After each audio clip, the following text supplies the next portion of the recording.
I have a small confession to make. After completing the main story of the Elder Scrolls Arena, I really wasn't looking forward to Daggerfall. I was, then I wasn't, then I was again. It was a whole thing. I think Arena's outdated, difficult gameplay, mixed with the lack of story, was enough to put me off from the next installment.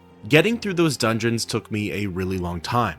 Then, figuring out how to write about each one and describing my adventures to the audience was even more challenging. I remembered the emotional roller coaster that Arena put me through, and I thought, I want to hold off as long as I can before I do that again. Well, you know what? Enough time has passed. It's finally time to slip on those Dwemer boots and to pull up those elven pauldrons. In today's video, I wanted to begin my journey through the main story of the Elder Scrolls 2 Daggerfall. While I'll get into it later in the video, let's just say I already went through those emotional roller coasters. However, there was a light at the end of the tunnel, and it's all thanks to you folks. As you can probably tell from the gameplay, I played both Daggerfall Classic and Daggerfall Unity. Why that is what's going to be talked about later. But for now, here's the rundown. I'm going to go through the game's main story from the beginning to the end. I'm going to discuss the story, read the dialogue, and detail my experiences while playing Daggerfall. I'll mostly talk about things that are relevant to the story, but to help you understand this massive world, I'll also detail other features of the game that helped me through my journey. Now, without further ado, let's dive into the story of the Elder Scrolls 2 Daggerfall. I started out my playthrough in Daggerfall Classic. Why not begin with Unity? Well, honestly, I don't have a good reason, but switching to Unity afterwards, there are too many reasons to count. For now, I'd like to think of Classic as showing you what the game looked and operated like back in the day. Daggerfall begins like many other Elder Scrolls titles, with the character creation menu. Now, small spoiler, but this isn't the character I ended up going with. It's very similar, but with Unity, I made small adjustments to their overall build. Similar to Arena, I started out by selecting a home province from the map of Tamriel. Again, orcs and Imperials are nowhere to be found here. For my character's race, I decided to go with the Redguards of Hammerfell. I knew I wanted another melee-focused character. I'm just not skilled enough to use magic and to maintain my bars in these older games. Next came picking a class. Deciding to choose from the pre-existing selection, I went with the rather vanilla Knight class. I read that the problems I had dealt with as a warrior in Arena would have been solved if I had instead gone with a Knight. While that was true, being a Knight came with its own set of problems, so the grass wasn't always greener. Up next, I filled out a small questionnaire that was meant to help build my character's background. These were questions like what motivated me into a life of adventure and what nickname I had as a child. At the end though, it didn't have any influence on my reputations with any of the game's NPCs. After naming my character and selecting their face, it was then time for a very important part of the creation process, adding bonus points. I had 14 additional points to throw into my attributes. At the time, I was mistaken on which ones would benefit me as a knight, and that's probably one of the reasons that led to my early downfall. I tossed a bunch into strength, a fair bit into endurance, a little bit into luck, and one into willpower. For reference, I mainly tried to use the long blades. Those are governed by agility, and I didn't really touch that attribute at all. So you can probably guess how that went. Then finally, for the bonus points section, there was adding additional points into my skills. A knight's primary skills are Longblade, Etiquette, and Blunt Weapon. Etiquette was a bit of a waste for this character, and it's something that I threw out the window for my adjusted playthrough. Next, my major skills were Axe, Archery, and Shortblade. To be honest, for my personal taste, there were too many weapon options. I would have preferred one of them in my primary and two in my major. This way, other skills could have gone into the remaining slots, but that's something that gets tweaked later. Then lastly, my minor skills were Medical, Dodging, hand-to-hand, jumping, swimming, and climbing. As you can probably tell, there are a lot of skills in the earlier Elder Scrolls games that get consolidated and or taken out by the future installments. Finally, the very last selection for Daggerfall was picking my preferred reflexes. The higher I went, the faster the gameplay. The lower I went, the slower everything would be. Deciding to go with the average setting, I looked over my character sheet one last time and then got sent into the world of Daggerfall.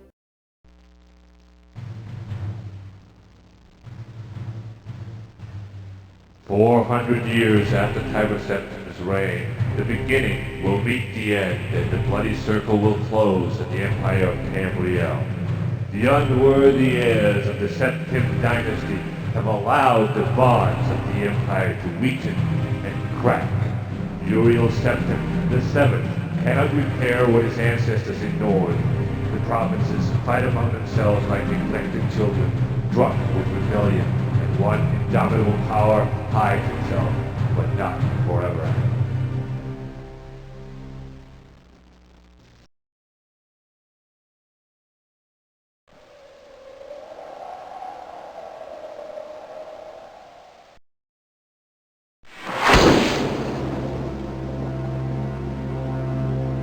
Excuse the gloom,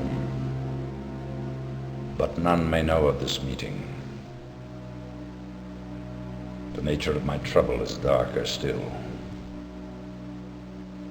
Over a year ago, King Lysandus of Daggerfall died honorably on the field of battle. He was as loyal a subject, ally, and friend as you are. I did grieve for him, but his spirit does not rest. With a spectral army, he haunts his former kingdom, crying for revenge. I do not know why a good and loyal man would be so cursed. Perhaps you can find the answer and close the marble jaws of oblivion, bringing peace to his soul. I ask this as your emperor and your friend. I have one lesser request. Several years ago, I wrote a letter to the Queen of Daggerfall. It never arrived. The letter was of a sentimental and personal nature. If you find and destroy that letter, I will be grateful. Now, my champion, rest well this night, for tomorrow you sail for the kingdom of Daggerfall.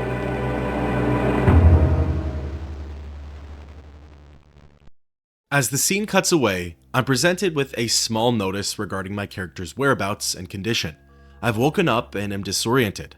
Not long ago, I was on a boat destined for Daggerfall. Out of nowhere, this intense storm crawled through the Iliac Bay and destroyed the ship. Luckily, I was able to reach land and I took refuge in a cave. Unfortunately, after setting up a small camp, a mudslide occurred and it closed off the cave's entrance. It appears that the only way out is through the cavern. Once I'm free of this dungeon, I can officially begin the Emperor's Quest. Finally, the gameplay starts up. The dungeon I'm currently in is called Privateer's Hold. It's meant to get me acquainted with Daggerfall's mechanics, features, and controls. It teaches me how to move around and interact with the world. I learned how to access my inventory and how to navigate through the different tabs and their functions. It also instructs me on how to fight and how to hold my ground against enemies. All things considered, Privateer's Hold is actually a decent dungeon. The enemy types range from rats, imps, and bats to humans, mer, and skeletons. There are enemies that I could squash rather easily, and some that beat me down over and over again. The loot was also plentiful, as there were treasure piles and corpses to take from. What's more, Privateer's Hold is larger than a lot of the other dungeons in the game. Obviously, it pales in comparison to the game's latter dungeons, but there are a lot of one-off crypts, vaults, and graveyards that only have a couple of rooms and one long hallway. Privateer's Hold is maze-like, has plenty of nooks to stick your head into, and as previously mentioned, there are a variety of enemies in here. Switching gears a bit, as you could tell, the UI and controls are very similar to Arena's. That's actually one of the reasons why I was hesitant to start my Daggerfall playthrough. I'm not used to using the keyboard and mouse in that way, and I couldn't remember all of the features on the menu. Everything about it is stiff and slow. Even during the latter hours of my Arena playthrough, I still wasn't fully comfortable with the controls. Fortunately, that's something that Unity fixes, and in fact, makes it incredibly fun. Now, having run this dungeon probably around 10 times due to my first impressions video, this is the one and only area I knew my way around. I knew which doors to go through and which ways to turn. Because of that, I was able to find the exit pretty quickly. Successfully escaping Privateer's Hold, the world of Daggerfall was now my oyster. The game takes place in northern Hammerfell, southern High Rock, and a handful of islands in the Iliac Bay. Amazingly, Daggerfall's world is already preloaded, so it is possible to walk to your destination. However, the wilderness and uninhabited areas are fairly barren, so you'll either end up lost or extremely bored. Furthermore, it would take you a really long time to get to the other regions, let alone a town that's in the same district. That's of course why fast traveling exists. By choosing a region, I'm able to manually select where I'd like to travel to. There are filters at the bottom that can help me hone in on towns, dungeons, temples, etc. Additionally, there's also a feature to search for my desired location. This is obviously the easiest way to go about traveling if you have a certain spot in mind. From here, I'm able to select specifics for my journey. Depending on what I choose, it affects the cost of my trip, the total travel time, and the time of day I arrive at said location. In the grand scheme of the story, all these details matter, and they've ended up costing me several quest completions. As per the game's suggestion, I set my sights on the city of Daggerfall. Arriving, I was quickly acquainted with the game's city life. Citizens carried on with their daily routines. Speaking with them, I could inquire about all sorts of things. Directions to all the stores, guild halls, temples, taverns, and the royal castles. If it came up in conversation, I could ask about specific people, and they could point me in the direction of work, or side quests as it's more commonly known as. Within the city itself, I found the nearest tavern, rested for a day, and continued my exploration. Pretty soon into my travels, another notice popped up. A courier approached my character and handed him a letter. The courier then left as quickly as they came. Taking a peek at the note, it reads, "Dear Bard, I heard about your accident at sea and fear the worst. Now that I've heard you're alive and well, I would like the opportunity to meet with you and discuss our beloved Emperor's mission in the Iliac Bay. Allow me to introduce myself. I am Lady Magnuson, the Emperor's agent in the court of Daggerfall. My position is not so official as an ambassador. None but other agents of the Emperor know of my true affiliation. The Iliac Bay is rife with rebels against the Imperial throne, so your discretion is required. For the purpose of our meeting, I will take a room at the inn, the Beaver and Helm, in Horley of Daggerfall for a month. After that, I will no longer be available. I'll expect you as soon as possible. Yours sincerely, Brissiana, Lady Magnuson." Now, as I've said before, time is of the essence with a lot of these missions. If you fail to meet with Brissiana, she gives you one more chance, but the other quests aren't so forgiving. What's more, with a handful of them, failure to meet with specified deadlines results in the main quest becoming unbeatable. So, when someone tells you to do something by a certain time, it's best to get it done ASAP.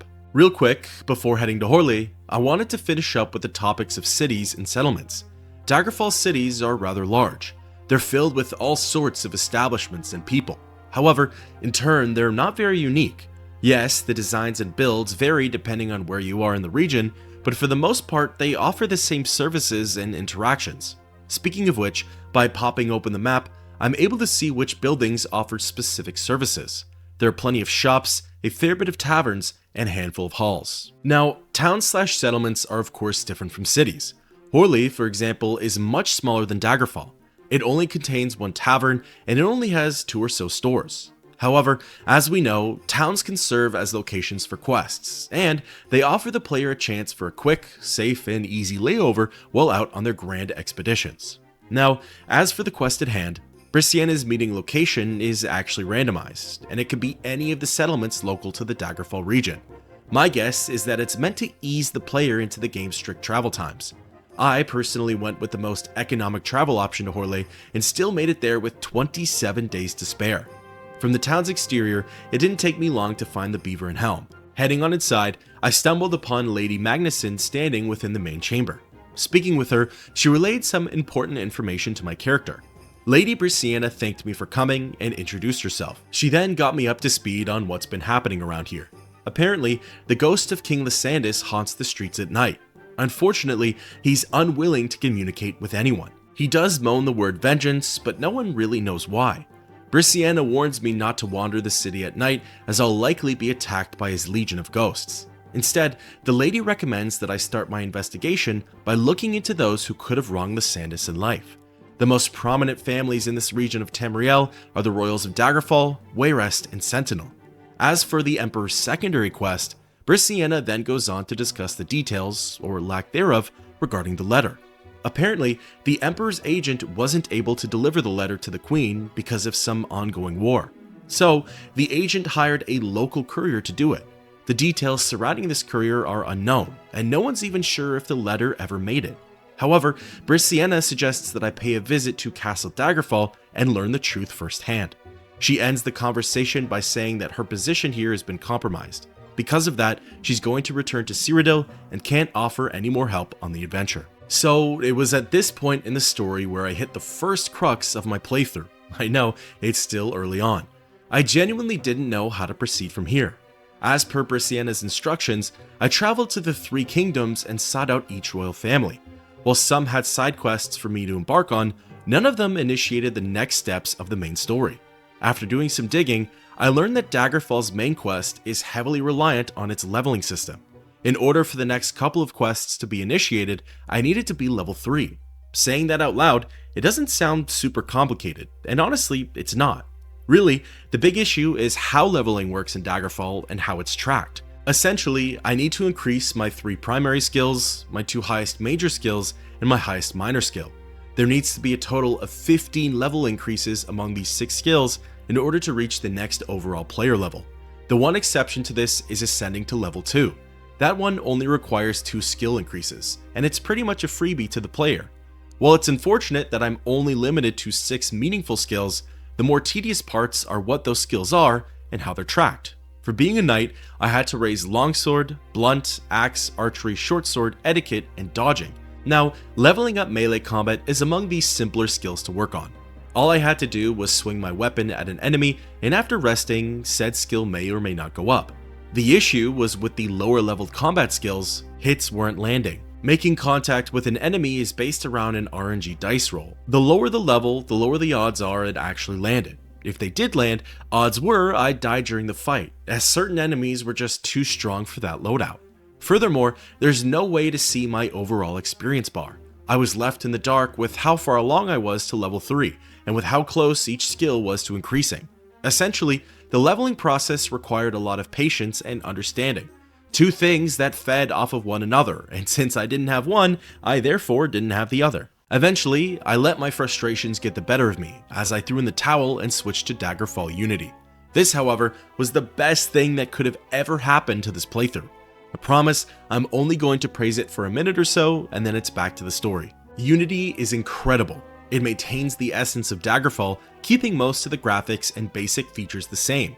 It does add more of a 3D element to the world, creating a more immersive and cohesive environment.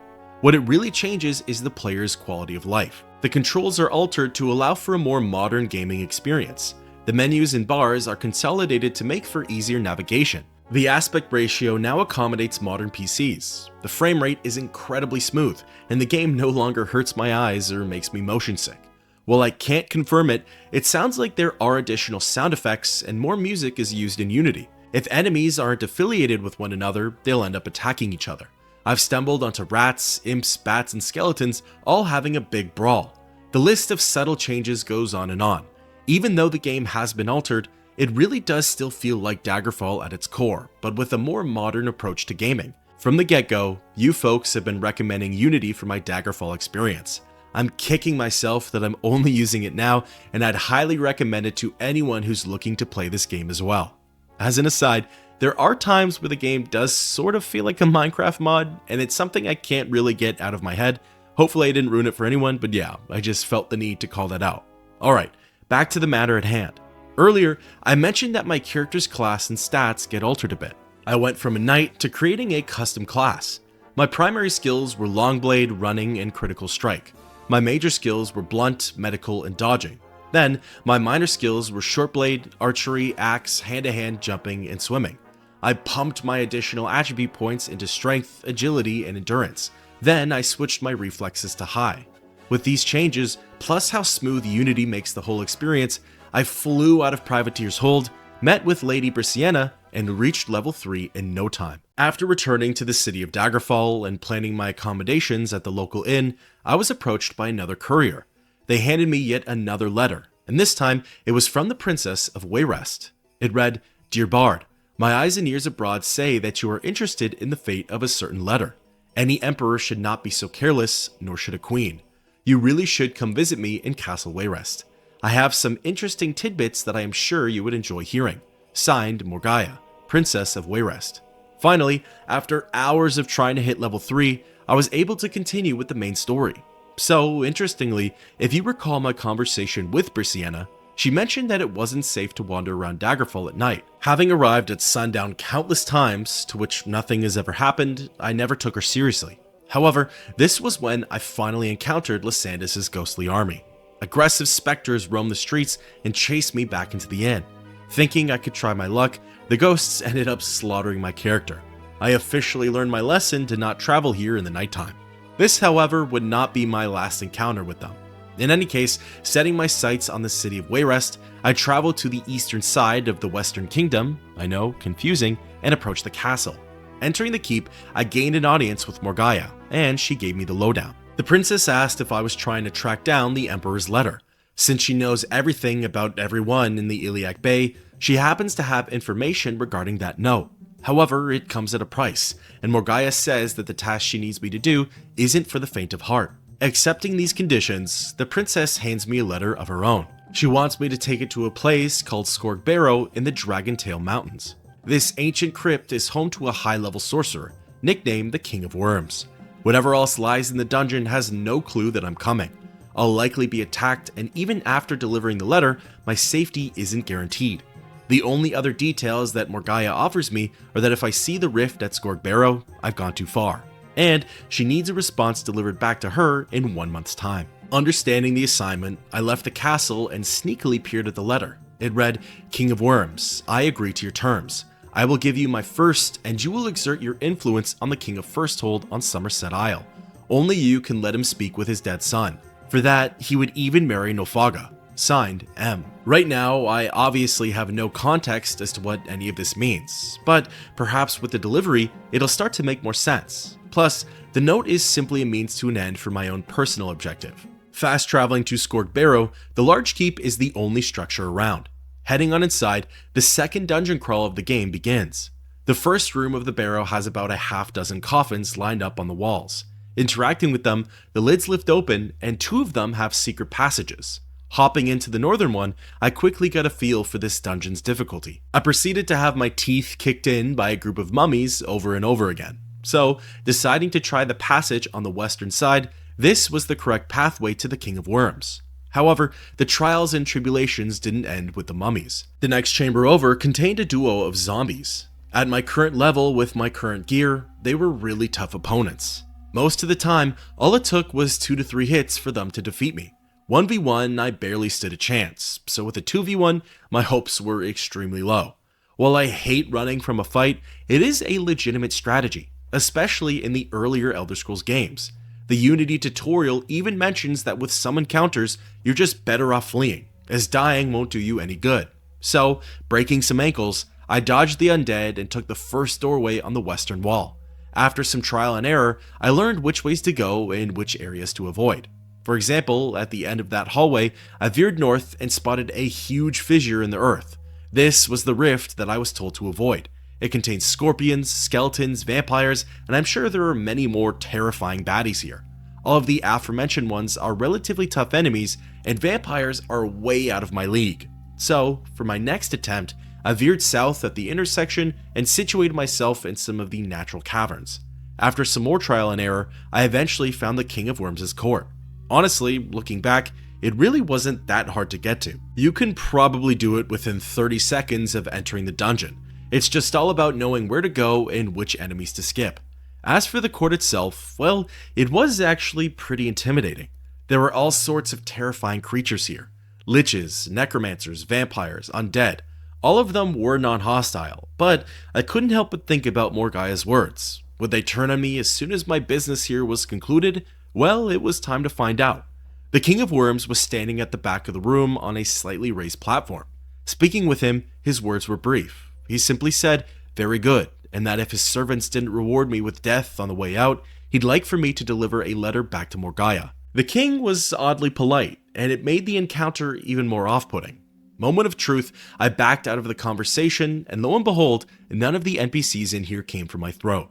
The king's, quote, loyal servants likely just referred to the undead that I had already encountered. Wanting to sneak a peek at this new letter, all it said was, "Princess, done." Signed, King of Worms. Again, not a whole lot of context. Regardless, backtracking my way out of here and avoiding the enemies still wasn't an issue. Really, the biggest thing was how I was going to escape the barrow.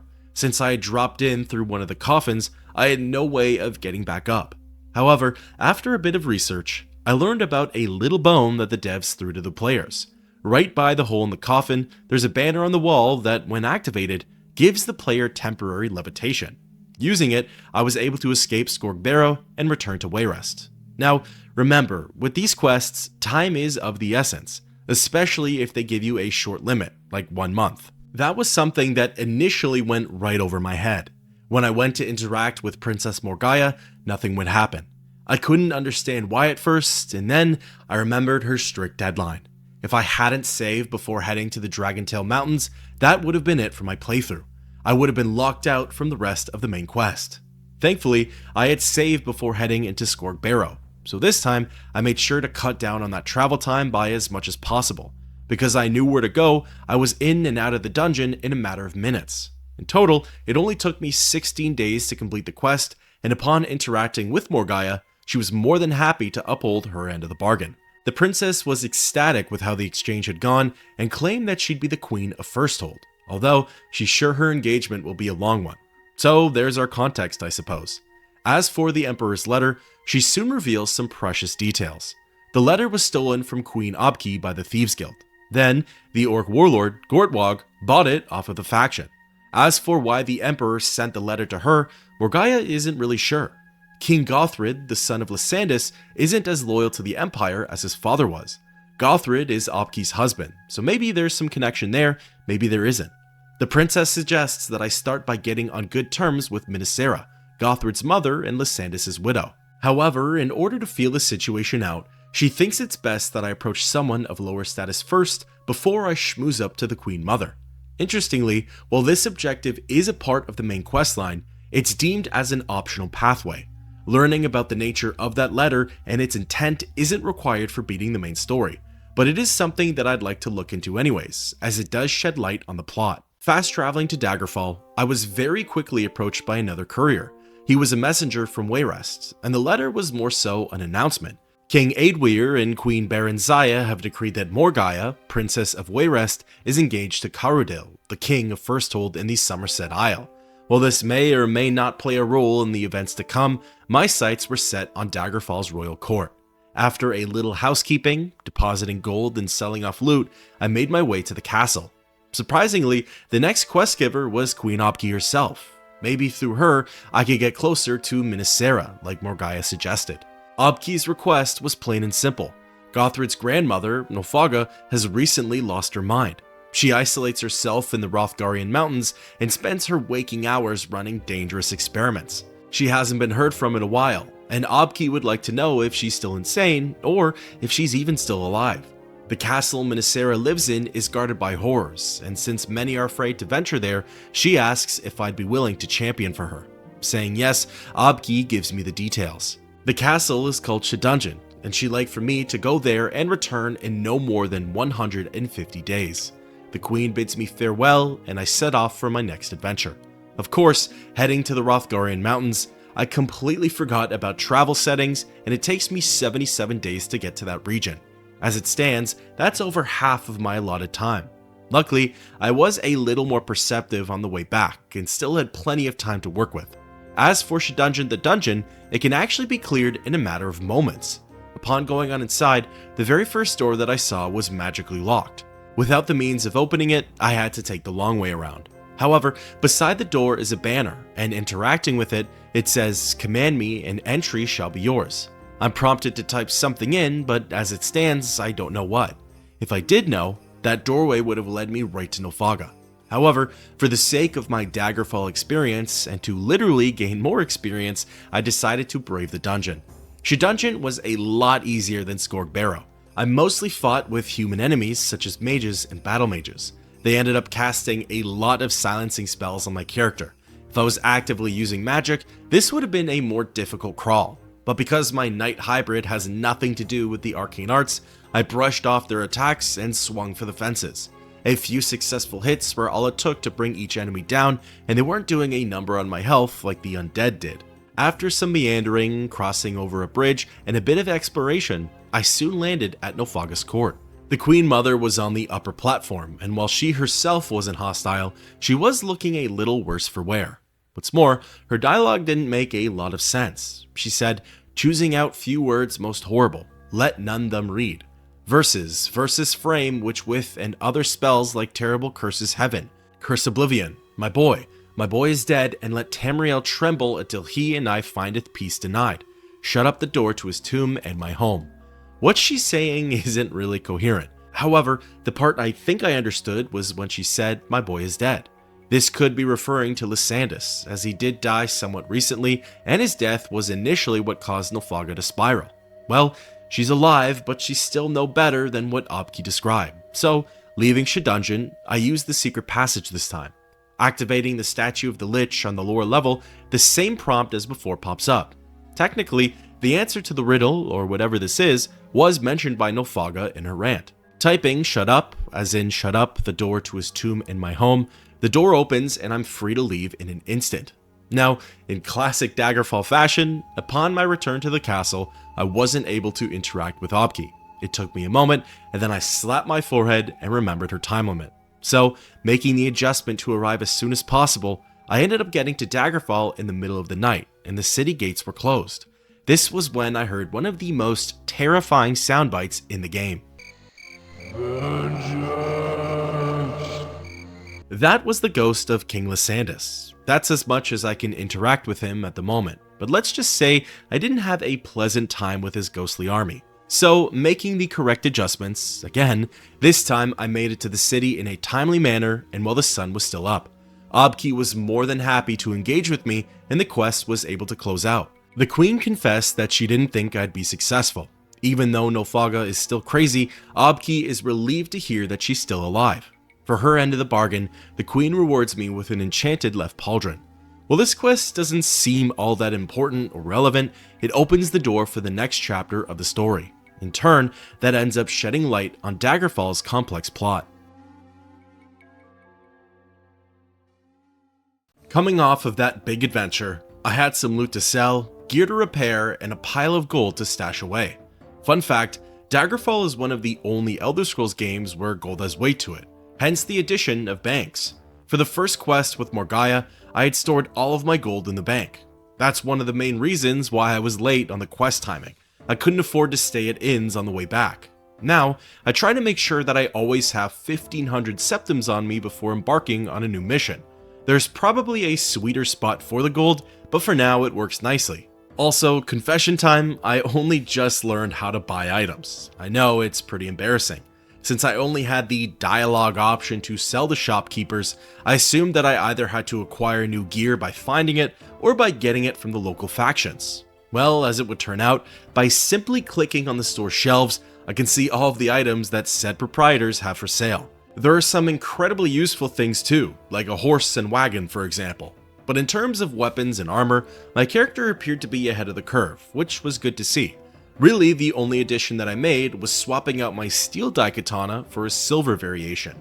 It dealt the exact same damage, but I knew that more unholy and dastardly creatures had a weakness to it, and let's just say it ended up paying off. Now, ready to continue with the adventure, I was traveling around the region when I was approached by a courier. A young woman rode over, handed me a letter, and then took off just as quickly. The letter was from Queen Obki of Daggerfall. It read, "Dear Bard, I need your assistance once more. Your valor and discretion were invaluable when last you served me in the matter with Nilfgaard.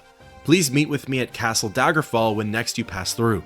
Signed Obki, Queen of Daggerfall." While I want to say, wow, that wasn't very long, truth be told, it kind of was. It took my character 4 months to reach Wayrest. So when you really think about it, by simply traveling around the region, the player can take years to complete the main quest. Plus, Obki is one of the only level 3 quest givers for the game's storyline, so it was destined to happen anyways. Now really quick, before I returned to the Kingdom of Daggerfall, I was on a mission to find the local alchemist. I wanted to start buying potions as I remembered how invaluable they were during my run-through of Arena. Well, as far as I could tell, the local alchemy shops were only selling raw ingredients. They didn't have anything for me to replenish my health with, nor to boost my strength. Since I didn't want to enlist in any of the game's factions yet, Places where I knew I could find some elixirs and brews, I just let it be for now. Plus, I was just about to find out how my medical skill truly worked, and trust me, once I learned, I was throwing my fists in the air. Alright, back on track. Fast traveling to the city of Daggerfall, I entered the royal court and sought out the queen again. Speaking with Obki, she started by saying just how awkward the nature of this subject was, which is always fun. She made me promise that I'd never tell another soul about the matter at hand. Agreeing to her terms, the queen got into the quest.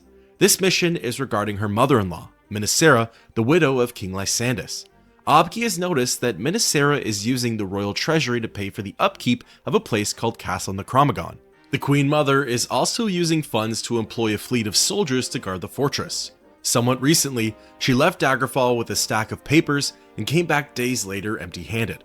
She did the same thing just a few days ago, and this time, Obki's spies were able to confirm that Minisera traveled to Necromagon. What Obki would like me to do is travel to the castle and find the Queen Mother's stack of papers. Minisera returns to Daggerfall in no more than 13 days, so that's all the time that I have.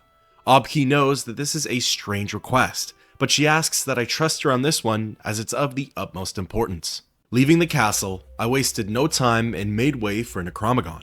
Traveling recklessly and stopping at inns along the way, I was able to make it to the dungeon in only 3 days. Funnily enough, this castle wasn't actually a castle. It was really more of a small hovel, but I guess that's one way of confusing any intruders, like myself. Entering the dungeon, I faced off against enemies like werewolves and spiders. Like I said before, this silver sword ended up paying for itself. I guess these are also the soldiers that Minisera paid for? After all, there was supposed to be a fleet of guards protecting the castle, right? Obviously, I'm just giving the game a hard time, but it is something to think about. Maybe the Queen Mother is more nefarious than we think, maybe the soldiers are all dead, or perhaps Minisera is just laundering said money. These older Elder Scrolls games have a tendency of conjuring up a lot of backstory, but they don't always follow up on it. Who really knows what's going on here besides Minisera? Maybe we'll eventually find out. Now, I mentioned earlier that I'd soon learn how my medical skill worked. I noticed that with this particular character, whenever I rested to heal, his bars would regenerate really quickly. I wasn't sure why, but I wasn't going to ask questions either. Well, after doing a little bit of research, I learned that this was the byproduct of the medical skill. The higher the skill level, the more my bars regenerate with each passing hour. If that's the case, then maybe I don't need to buy potions to keep my character alive. I would have to properly manage my time limits though, as some quests give me less than others, but eventually I'd be able to efficiently heal in no time. This really could be a great alternative to health potions. Now, not long into the dungeon, I stumbled into a room with piles of treasure and a whole bunch of doorways. Behind each doorway was a spider in a small room, but in one of those small rooms was Minisera's documents. Interacting with them, the game told me that they appeared to be badly burnt, but some of the words could still be read. Deciding to give them a read myself, the documents are lengthy, but they do shed light on the Queen's relationship with Lysandus. Really quick, important to note is that a lot of the words and sentences are cut off, so I'm going to try the best that I can to read through it. First page, been from thee too long, my heart doth. Second page, you loveth my lips, but forget the words they breathe. Third page, she doth suspect you cook holder, and I worship and adore all parts of thee, but thy hollow crown and thy hollow wedding ring, those two empty circles that trap and bring thee pain. And I be so vain to be Lysandus's Medora evermore, body and sip nectar from thy hand. Love, forever. Fourth page, orcs. But they did assume the worst of the settlement, even after all the stallion orcs have been killed, and the stro, for mare orcs are seldom weaker than stallion orcs, and an only old and sick remained in the rude cam, who could speak base Cyrodiil, eat and begged for mercy for the children, but Prince Caius said that the children would grow strong and hardy, and only an unwise leader would show mercy to the subhumans. He gave his men leave to make sport with killing the children, and they were all murdered in ways that I cannot pen. I witnessed it, my lady, and though I beg your pardon, your father did great evil, the shame of mine, and I didn't say no, shame to all. Fifth page, shall abandon mine responsibilities, you and, together, the rest of the world be damned. Let me put this, Bettany behind. I shall crush them at Cryngane. During, dead, no one will suspect that a king would give up. While it isn't easy to pick up on all of the details, a couple of them are pretty clear. Exiting Necromagon and returning to Daggerfall, Queen Obki helps to shed light on their true meaning. Obki opens by saying how sad these documents are. She wasn't expecting the contents that were inside.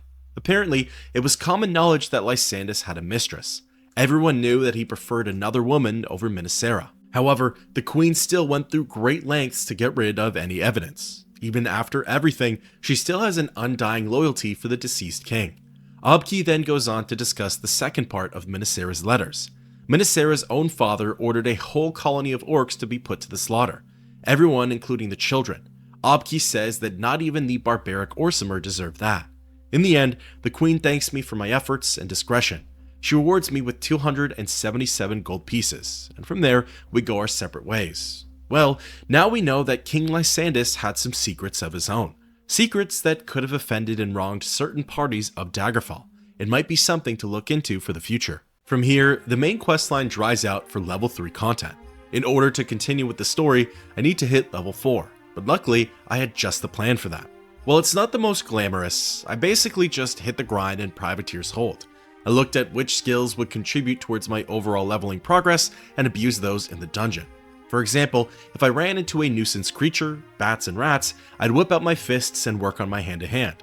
Any other enemy, orcs, humans, imps, skeletons, and bears, I'd try to use blunt weapons. Constantly sprinting everywhere would slowly work on my sprint skill, resting would increase my medical, and critical strike would naturally rise with each swing. The nice part about training in Privateer's Hold is that at this point, I know where the enemies are and what they'll be. I pretty much know the dungeon like the back of my hand. Since there aren't any leveling benefits for defeating specific creatures or for exploring new areas, for now I just decided to choose efficiency. Like I said, it isn't glamorous and it is repetitive, but often in these Elder Scrolls games, you have to roll around in the mud before you can really shine. Before long, my Red Guard ascended to level 4 and I was ready to continue with my journey. Now, for this next quest, there are no couriers involved. As a matter of fact, I'll actually be playing the role of courier for this one, but that's a detail for later. In any case, the player would only find out about this quest by digging around for some good old conversation. Luckily, in this day and age, we have online forums that can tell us where to go next, but back then, there was no such luxury. I'm sure it wasn't the easiest thing for a new player to stumble onto. There are a lot of NPCs to speak with in this game. The quest giver for this one is actually Prince Helseth. However, if you're like me, I first met him in the Tribunal DLC. There, he was known as King Helseth of Mournhold. So, a lot ends up changing for him in the next couple of years, I suppose. The prince is located in one of Castle Wayrest's back chambers. Being level 4 and chatting with him, he has a proposition for my character. Helseth is in need of a dependable and strong courier. He has a letter that needs to be delivered to a very important figure. In exchange for my services, he offers me a long shirt, which honestly isn't really enticing. But the real gem is what he brings up next. Not only will he put in a good word for me with the king and queen, but he also offers to share some important information regarding the affairs with Daggerfall. Liking what I hear, I agree to the prince's terms. Ecstatic, Helseth tells me to return to him tomorrow, and he'll provide me with the letter and details. I guess he still needs to write it out, or fetch it from some faraway place. I'm honestly not sure why he makes me wait, but either way, after 24 hours, the quest continues. Helseth hands me the letter and asks that I deliver it to someone named Lord Castellian. Castellian is apparently the head of the Elder Council. This is unfortunately not the same Empirical Elder Council that we hear of in the later games. It's something that's specific to the Daggerfall region. Castellian resides at the Hawkford residence in Woodsmith Palace. Helseth would like the delivery made and a response handed back to him in no more than 10 days. Before leaving, the prince gives me 2 words of warning. The first is that the Lord is a private man, and there's a good chance he'll have some resistance for me at the residence. The second is that I can't read the contents of the letter, as if word gets out about it, I'll be the one to blame. So, the fascinating part of this quest is that it's incredibly straightforward, but there are a few outcomes for it.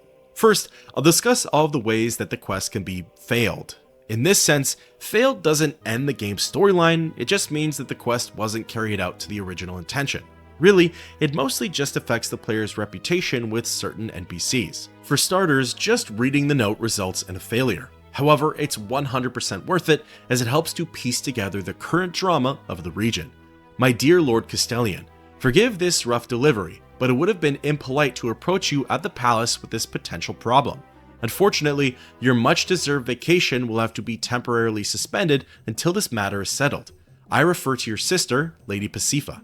For years, she has been one of the most glamorous figures at the Wayrest court, the darling of all who appreciate beauty and grace. Rather recently, rumors have circulated that the gold she has spent on her gowns and jewels could not have possibly come from her husband, who was at present impecunious. Distasteful conjectures followed, none of which worth the ink I would use for recitation.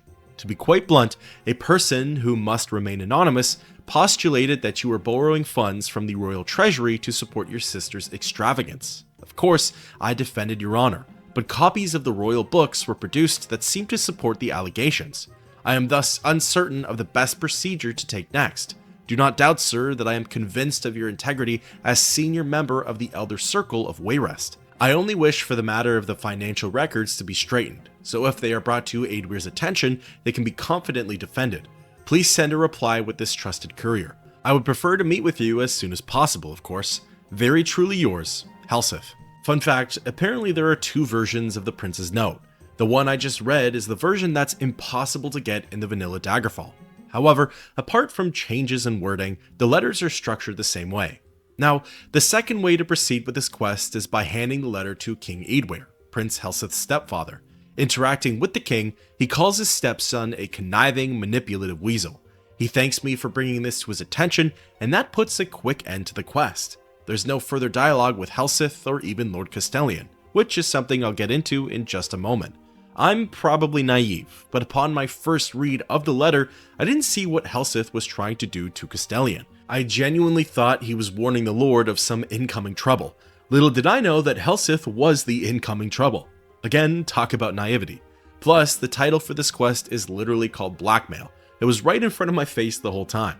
In any case, reverting back to having just read the letter, I traveled to Woodsmith Palace and located the Hawkford residence. Lord Castellan could be found in one of the side rooms, and chatting with him, he wasn't thrilled with what he saw. I'm not talking about the letter itself. I'm talking about the fact that its seal was removed.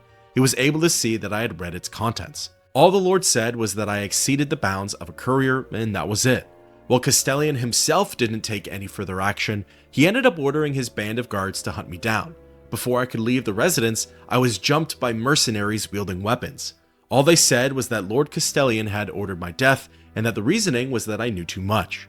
Before I could properly defend myself, they hacked away at my character, and it was lights out. Reverting back once more, this time I didn't touch the prince's letter. However, because of the actually canon save and reload method, I obviously knew what its contents were.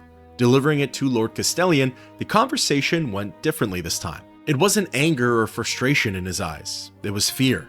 As Castellan reads the note, he grows pale and his hands begin to shake. He replies by saying, "I see. Wait while I pen a response to Prince Helseth." The response is written rather quickly and it's handed over to me for delivery. Now, of course, I needed to read Castellan's letter. Given his body language and how quickly he wrote it, I was already certain on what it said. I just wanted the confirmation though.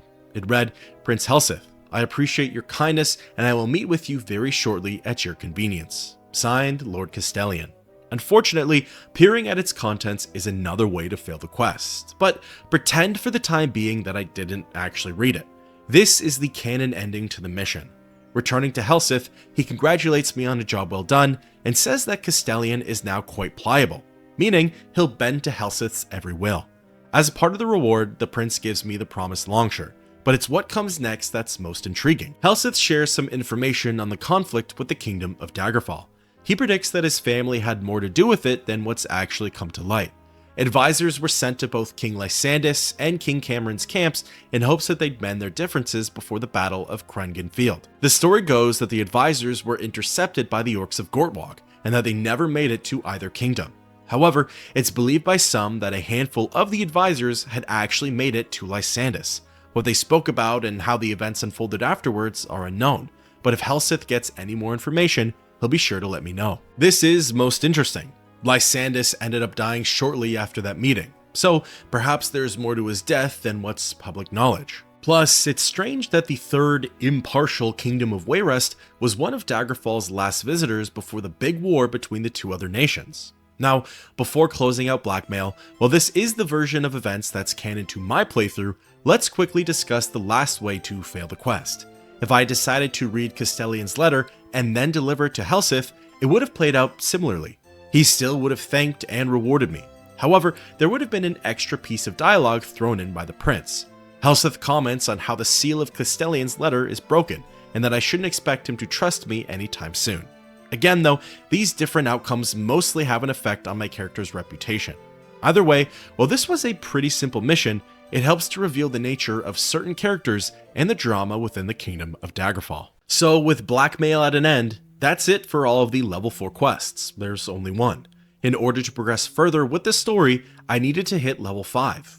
This time around, to get a different experience, I decided to train my skills in Shedungeon, aka Nofaga's Ends. While I don't regret it, it really didn't add anything, for lack of a better term. Facing off against more powerful enemies and seeing new sights doesn't reward me. It just makes it more difficult to level up my weaker skills, like hand-to-hand and even blunt. I mostly took the time to work on Longblade, running, and medical. While I did get to fine-tune the skills that I used the most on this character, it just made the whole leveling process take longer. Honestly, other than the loot, there really wasn't any benefit to running through Shedungeon. I did get to see Nofaga again though, and speaking with her this time, she didn't seem all that crazy, but that'll be our little secret. By the end of it, the crawl through Shedungeon only brought my XP bar to 26%, so I still had a long way to go. This is when I went back to the basics and did my run through of Privateer's Hold. In less time, I was able to meet that extra 74% on my XP bar and advance to level 5. The nice part about being this level is that this actually opens up the door to a few quests. Upon my return to Daggerfall, I was approached by yet another courier. They yelled out my name, handed me a letter, and ran off to make other deliveries. Peering at the letter, it came from Castle Sentinel. It reads, Bard, greetings and salutations. I hope your trip was uneventful. They say that you are keenly interested in the haunting of Daggerfall. My father and King Lysandus were somewhat close. Should you come visit me, I might be able to shed some light upon recent events involving Lysandus. Signed, Prince Loten, Castle Sentinel. After doing some housekeeping in High Rock, I made way for the kingdom of Hammerfell. Arriving in Sentinel, I ran over to the castle and began looking for this Prince Loten. Fortunately, he was a pretty easy man to locate. Loten was sitting on the ground in the corner of the royal court. Speaking with him, he welcomed me to the city. He reckoned that I came all this way to discuss the contents of his letter. He admits to knowing details about Lysandus and why he might be haunting the streets of Daggerfall. However, before Loten gets into them, he of course needs a favor in return. Agreeing to this deal, he gets into my next quest. Apparently, Prince Loten used to have an older brother named Storner. Whenever he asked about Storner, the response always changed. Some people said that Storner got sick and died. Other people said that he was kidnapped by the Underking. At this point, Prince Loten just wants to know the truth. He wants me to ask around the city and find proof of what happened to his brother. Once I do that, he'll tell me what he knows about Lysandus. Honestly, the beginning of this quest was a real head scratcher for me. Storner nor Loten ever came up as conversation topics under the people prompt. Furthermore, I was freshly introduced to this Underking and wanted to learn more about him. However, no one would bite. What's worse, it's all because I wasn't familiar with how to navigate the NPC dialogue menu. I learned after the fact that no one was going to give me my answer anyway, but still, the proper setup would have been nicer for what happens next. After spending some time walking around Sentinel, I was approached by a frail woman. She handed me a note, didn't respond to any of my questions, and wandered off. Curious, I ripped into it, and it read, Dear Bard, if you are interested in learning the truth about Prince Storner, meet me at the Savage Dragon in the Dirty Barbarian Lodge of Sentinel. It was at this point too that I had just learned how to ask about relevant topics. By switching from where is to tell me about, I could inquire about things like Storner, the Underking, all of the factions, the local area, and even the current news. For the Underking, there was no dice there, as people weren't sure what I was talking about. However, I did learn a little bit about Storner. The NPCs referred to him as the Scholar Prince, and that he was the only prince to never receive a public funeral. While trivial, these facts would soon become relevant as the quest progressed. Now, following the lead, I traveled to the Dirty Barbarian Lodge and located the Savage Dragon. Interacting with a few NPCs, I finally landed on the Epistolar. I looked that word up, it's not at all in my vocab, and it might not be accurate. Either way, the writer of said letter was on the second floor of the tavern. Speaking with him, he told me to keep our meeting under wraps, as he prefers to remain secretive. The man mentioned that the Underking is being wrongly accused of abducting Prince Storner. While the agent doesn't get into specifics, he tells me that the answers I seek can be found in a place called Castle Fallen. After that, he calls time on our conversation and shoos me away. Castle Fallen would single-handedly change my perception on Daggerfall's dungeons. Let's just say I was crawling around this area for at least 2 hours. Only after looking at a third-party map did I find what I was looking for. Castle Fallen was located just off of a small island in the Iliac Bay. At first, the exterior was a little confusing. There were a whole bunch of doors that led into the dungeon itself, something I hadn't encountered yet in the game. Lo and behold, I'm pretty sure the extra doors were just for show, as there was only one way in and one way out of Castle Fallen. The dungeon comprised of mostly humans, skeletons, and orcs. There were a whole bunch of weaving pathways and connected corridors that made navigation quite tricky. Furthermore, there were 2 unique areas of Fallen that my character kept unintentionally coming back to. One is what I'd consider the main chamber of the castle. It was a great big open area consisting of towers, catapults, braziers, and plenty of enemies. It led to all sorts of different areas within the dungeon, areas that I'd end up exploring over and over again. The second space is a smaller but still open chamber. It has various overlooks and balconies, so to speak, that the dungeon would spit me out at. So, unlike Arena, Daggerfall has quests where the quest item isn't in a fixed location. There are actually several locations where the item could be at. At the time, I didn't know that. At first, I assumed I'd find it eventually, as I didn't know how big this dungeon actually was. Then, after exploring for literally 2 hours, I didn't know what to think anymore. Was my game glitched? Did I explore every part of Castle Fallen? And what was I even looking for here? As all I was told is to investigate this space to find out the truth. Well, spoiling one thing for myself, I learned that I was looking for some papers, similar to the quest I had done recently for Obki. I also learned that yes, this dungeon is quite massive and perplex. Furthermore, there are 8 possible fixed quest locations for where the documents could be at. While it's good to hear that I only needed to search in 8 different spots, these locations were scattered all around Castle Fallen. You might be asking, well, what are the odds that it's in the 8th and final location that you would search in? Well, I might as well buy a lottery ticket with 1 in 8 odds because it was the very last section. In reality though, I was honestly more relieved than frustrated to have found it. It was a long search, I fought my way through tons of enemies, I leveled up my skills a whole bunch, and got some decent loot out of it too. It also helped that this quest did not have a time limit attached to it, otherwise there would have been way more stress. After fighting the document's defenders, I interacted with the papers which were deemed death certificates. Reading them, they detailed the tragic story of Prince Dorner. 23rd of Morningstar, 3rd Era, Year 400, Castle Fallen. 2 days I was sealed within this crypt without food or water. I do not know whether hunger or poor health or one of the creatures who share this dank hole with me will kill me first. I only know that I will soon be dead, and not even my bones will remain. My hope is that in the years that come, this letter will be read and the sad story of Storner, Prince of Sentinel, will be told. I am 15 years old at the time of this writing, and have been plagued with bad health for most of my life, to the frustration of my hardy parents. The finest healers and apothecaries in Western Tamriel have labored over my every cough and fever, but while they could save my life time and time again, they could not improve my sickly constitution. In retrospect, I received little real affection from the king and queen, embarrassed as they were about begetting such a cripple as the heir of the kingdom. I cannot say I missed the love. I received much attention from the doctors, priests, and herbalists constantly at court. Certainly, I was not to be the sort of warrior that King Cameron was, but one of my dearest friends, a priest of Stendar, said that I might be the first scholar king in the history of Sentinel. My younger sister, Obki, was the true favorite of my parents, athletic, beautiful, and charming. It is hard to think of an uncomplimentary word for her. I am resigned to my imminent death, and yet I would like to see her once again. For 6 years, Obki and I were the only children of Sentinel. 8 years ago, the queen had a boy child and named him Greclith, after the ancient Redguard word for strong king. Few speak that tongue any longer, but all the scholars and nobles of Hammerfell understood, and Greclith is a strong boy indeed. I have never so much as seen him cough. The queen's next child, born only a year after Greclith, had an even more ominous birth name, Loten. Second boy. Perhaps had I been less sheltered, more suspicious by nature, I might have read into these nominations. Loten and Greclith are common enough names in our family, I reasoned. Now I know that even then, I was disinherited, even if it was not official yet. For several months before Loten's birth, and over 3 years afterward, I was in the throes of a very serious fever. The doctors despaired of me, but somehow, and very, very gradually, I recovered.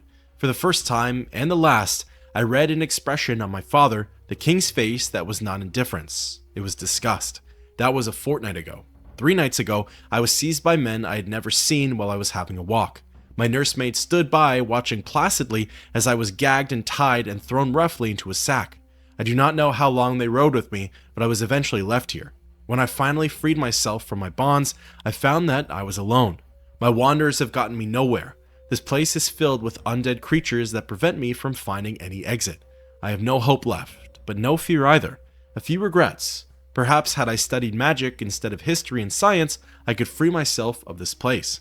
One of my tutors told the story of the Underking, how he had placed his life force in the body of a powerful being and had thus conquered all Tamriel long, long ago. Had I only had the strength of a more powerful body like that. But I did not study magic, I studied history, so I leave this letter. Not to revenge myself, but as an historic document. With letters revealing the truth about Prince Storner's end, I left Castle Falham and returned to Sentinel. Speaking with Loten, I handed him the proof of his brother's demise. While saddened, the prince wasn't surprised to hear about Storner's unjust death. Since I upheld my end of the bargain, Loten did the same. It turns out the prince's information corresponds with Queen Obki's. In life, King Lysandus was in love with his mistress, the noblewoman, court sorceress of Daggerfall, Medora Dureni.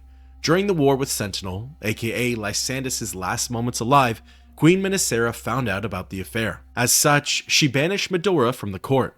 Prince Loten isn't sure where Dureni is now, but he heard that she resides in a castle somewhere on the Isle of Belfira. However, most interestingly, rumor has it that she's bound by curse to remain at the castle, as she can never leave its grounds. As Loten says his farewells, he gives me a jade as a bonus reward. Now, just to demonstrate the alternative, it is possible to fail this quest by handing the death certificate to someone like Lord Vosek, an NPC who is viciously loyal to the kingdom of Sentinel. He calls it blackmail, hurls insults and threats at me, doubles down that Storner died of natural causes, and dismisses me from the court. This causes massive loss to my reputation in Sentinel, but luckily, it's not the series of events that I'm going with. At the moment, there are so many floating pieces to the plot. I feel like I've learned so much about the story, yet nothing at all. And to be honest, I love it. It feels like as soon as I get that one connecting piece of information, I'll be able to solve everything that's going on here in Daggerfall. Now, as mentioned earlier, there are a couple of quests available to me at level 5. This next mission doesn't initiate via courier. Similarly to Helsith's, it's done through conversation and investigation. By traveling to the kingdom of Daggerfall and entering the castle, I poked my head into some of the court's side rooms. One of these little chambers contained a lone NPC. Speaking with her, she presented an enticing offer. The maid had information regarding the Emperor's letter to the Queen. Before she'd reveal it though, she needed me to do a favor for her. As she puts it, scratch her back and she'll scratch mine. Agreeing to the conditions, the maid introduced herself as Sindasa. She said that her favor isn't anything crazy, and that she'd like me to slay a werewolf. This unholy beast is located in a place called Tristor Laboratory, which is off the coast of Bettany. She won't tell me why she wants it dead, but she says that it's very important to her. Sindasa gives me 163 days to complete the hunt. As soon as the matter's dealt with, she'll tell me what I want to know about the letter. Now, I know that the developers added this for realism, but Sindasa's wording there was pretty terrible. It honestly took me longer to find the dungeon than it did to complete the quest. I paraphrased a lot of what she said, but originally, Sindasa called the quest location Brittany Way. So, I spent a couple of minutes looking for Brittany Way, at first in Daggerfall, then all over the map, and it was to no avail. Then I tried Tristor Laboratory, the exact name of the dungeon, and I wasn't successful with that either. Eventually, this part was my fault, I take the blame, I found the region of Bettany just off the coast of the Iliac Bay. Bettany was an island directly southwest of Daggerfall, and from there, I was on to Tristor Laboratory in no time. While the dungeon itself is pretty big, the location of said werewolf is actually fixed, so the crawl didn't take me nearly as long as Castle Falham. What's more, I ended up reaching level 6 in here, so that's one step closer to unlocking even more quests. For the most part, Tristor Laboratory mostly had me facing off against human enemies with some undead thrown into the mix. I'm not gonna lie though, they were doing a number on my health. Typically, humans are some of the easier opponents, but a lot of the ones in this dungeon were spellcasters. They let off some kind of destruction spell that, when successful, would take out about 1/3 of my health. I died numerous times to these encounters and had to play things safe while in the laboratory. Eventually, I landed on an open chamber, not unlike the ones from Castle Fallam that contained a werewolf. Certainly, this had to be my mark. I jumped down to its level and gave it some good slashes with my silver daikatana. It died pretty quickly, and as its death animation completed, a notification popped up. It said, "The body of the werewolf begins to transform before your very eyes. In just a few minutes, it has become a young man who seems to bear a strong resemblance to Sindasa." While I was certain at the time, after that encounter, I had a pretty good idea of what this mission was all about. Fighting my way back to the exit, I left Tristor Laboratory and traveled to Daggerfall, mind you, with plenty of time to spare. Entering the castle and seeking out Sindasa, she was grateful to hear that I completed my quest. She confesses that the werewolf was her brother. He was bit and turned into the beast long ago, but he always hated what he had become. She wishes that there was some other way we could have helped him, but she knows that he's at peace now. If only Sindasa had just waited one more game, maybe then that could have been true. Anyways, it's now on to her end of the bargain. The letter had arrived and everyone in court thought it was odd, especially considering the new king, Gothrid, isn't fond of the Empire like his father was. It turns out that the letter was addressed to the Queen Mother, Minisera. That's important to point out, as all this time, conjecture made it seem as though the letter was meant for Obki. However, Obki was the one who opened it up, and what she read had her jaw hitting the floor. She assured Sindasa that the Queen Mother would receive it and then promptly left her audience. That's all the maid knows, and nothing was ever shared as to what the letter contained. I'm willing to bet my top dollar that the letter never made it to Minisera. From here, the plot only thickens, and to be honest, it seems like there are less and less characters that I can trust in the Kingdom of Daggerfall. Where this story goes next and what unfolds after this is anyone's guess. Before embarking on my next adventure, I needed to do a bit of a weight dump.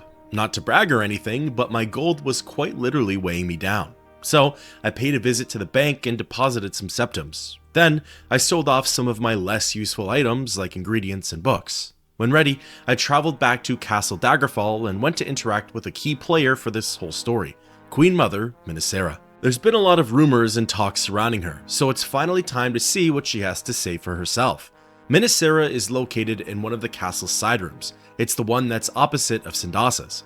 Interacting with the door, it displays a message saying that this is the private chambers of the royal family. Essentially, it's a warning. If you don't have business in there, you probably don't want to go in, and for good reason. Pressing on the door again, it swings open and Minisera's on the other side. She's nice and calm, but the court's battle mages, knights, warriors, and rogues aren't. Everyone who essentially looks like an enemy that I fought in prior dungeons becomes an enemy now. Interestingly, coming in here isn't considered a crime. I suppose it just triggers the court's bodyguards or something of the sorts. From here on out though, every time I went to see Minisera, I'd have a small scuffle on my hands. Chatting with the Queen Mother, she welcomes me and says that she's heard much about my deeds. It seems as though I've just told her about Sindasa's personal account, as Minisera makes mention of Queen Obki's deception. From here, she confirms my suspicions, that the letter was never handed to her. Minisera asks me to look further into it, but warns that it could be dangerous. Sticking my nose into Obki's affairs might enrage Gothrid, and the Queen Mother asks if I'm okay to take that risk. As far as I'm concerned, Gothrid can suck an egg. Agreeing to her task, Minisera relays more information. She's always had concerns regarding Obki.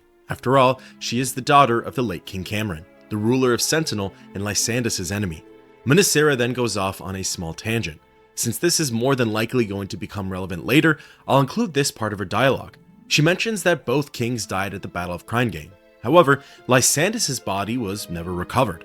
The court and his loved ones simply mourn the king's monument that was erected after his death. Here, Minisera switches back to the task at hand. Apparently, the Emperor uses someone named Carolyn Yamhart as his messenger in the Kingdom of Daggerfall. If anyone would know about the letter, it'd be her. At the moment, her whereabouts are unknown though. However, Carolyn is apparently a member of the Knights of the Dragon. Minisera thinks that if I get to one of her guildmates, specifically someone named Gwyneria Ashcroft at the Heartsmith residence in Tunwich, I can learn more about Carolyn's location. Luckily for me, there's no time limit for this one, so there's a lot less stress on my end. Now, interestingly, if you recall my conversation with Lady Brisciana way back when, you might remember the courier being a topic of interest. Due to the ongoing war, the courier that the Emperor had hired ended up handing the letter off to someone else, someone who likely knew the land better and could blend in with the region's hostilities. This someone was referred to as a he. Since Carolyn is a woman, it's likely not the same courier. What's more, the courier that the player has to find is actually a randomized NPC, so it can be a man or woman.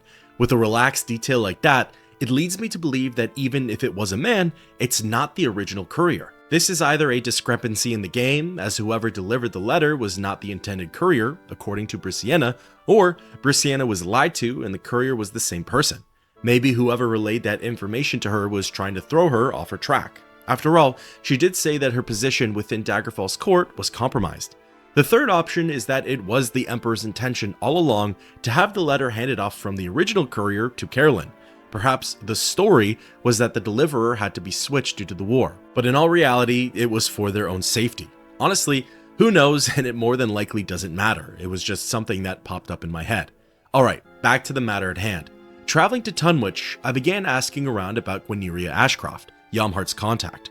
Most people couldn't or wouldn't tell me any details. However, all it takes is one good Samaritan to give me what I need. After being pointed in the right direction, I entered the Hearthfield residence, a bit off from the Heartsmith residence, and found Ashcroft. Speaking with her, she introduced herself and got straight to business. Because I bore Minas Sarah's signet ring, she told me that Carolyn would be at the Aldingwall Palace in 31 days. Now, traveling to Aldingwall was only an 8-day expedition, max. I really didn't want to rest at an inn for the next 552 in-game hours, which really would have been over 9 real-world minutes. So, I'm unsure if this was the best strategy or not, but traveling around from region to region was a much faster way to kill time, and it was free. After hopping from city to city for the next 23 days, I returned to Aldingwall and entered its palace. In one of the side rooms, I located an NPC who most certainly wasn't there before. Speaking with her, it ended up being Carolyn Yamhart. Her initial reaction to my presence was a little aggressive. She flaunted her status with her guild, as well as her role in the Empire. She then said that the last time someone ambushed her, she managed to disembowel them. However, after seeing the signet ring, Yamhart eases up. She explains that she received the letter from the Emperor some time ago. It was addressed to the Queen of Daggerfall. Since Obki is the Queen and not Minas Sarah, Carolyn is unsure why her and I are even having this conversation. In order to prove her trustworthiness, Yamhart hands me Obki's signet ring, something that was handed to her through the Queen's gratitude. I'm to relay this information to Minas Sarah, and I'm to show her the ring. Leaving the residence, I was certainly a bit confused.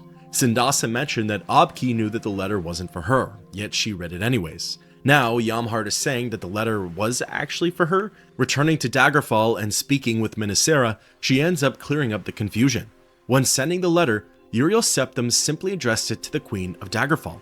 When the letter had arrived, Lysandus was dead and Minas Sarah was no longer queen. Hence, Obki opened up the letter. I suppose there was some confusion on Obki's part, but after that she said she'd deliver it to Minas Sarah. So she's not really absolved and the Queen Mother still doesn't trust her. Now, this next part is sort of timeline dependent. Apparently, Minas Sarah received a letter from Morgaya of Wayrest. The princess claimed to know something about the Emperor's letter. Minas Sarah then tells me to come back if I learn anything regarding the letter's whereabouts. Having already done Morgaya's favor, I know who stole the letter and who currently possesses it, something that will be touched on rather shortly. As a thank you, Minas Sarah lets me keep Obki's ring, as the Queen Mother has no desire to own anything of her daughter-in-laws anymore. Well, the plot certainly thickens, and like I mentioned a couple of quests ago, all it takes is one or two missing pieces to really connect the dots here.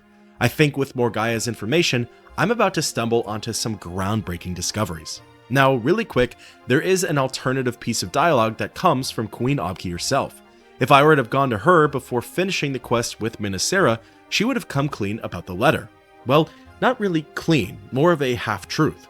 She admits to losing it, as it was stolen from her, but she lies about not reading it. Obki asks that if I were to find it, I hand it over to her. She'd like to be the one who personally hands it to Minas Sarah, which we know would never happen.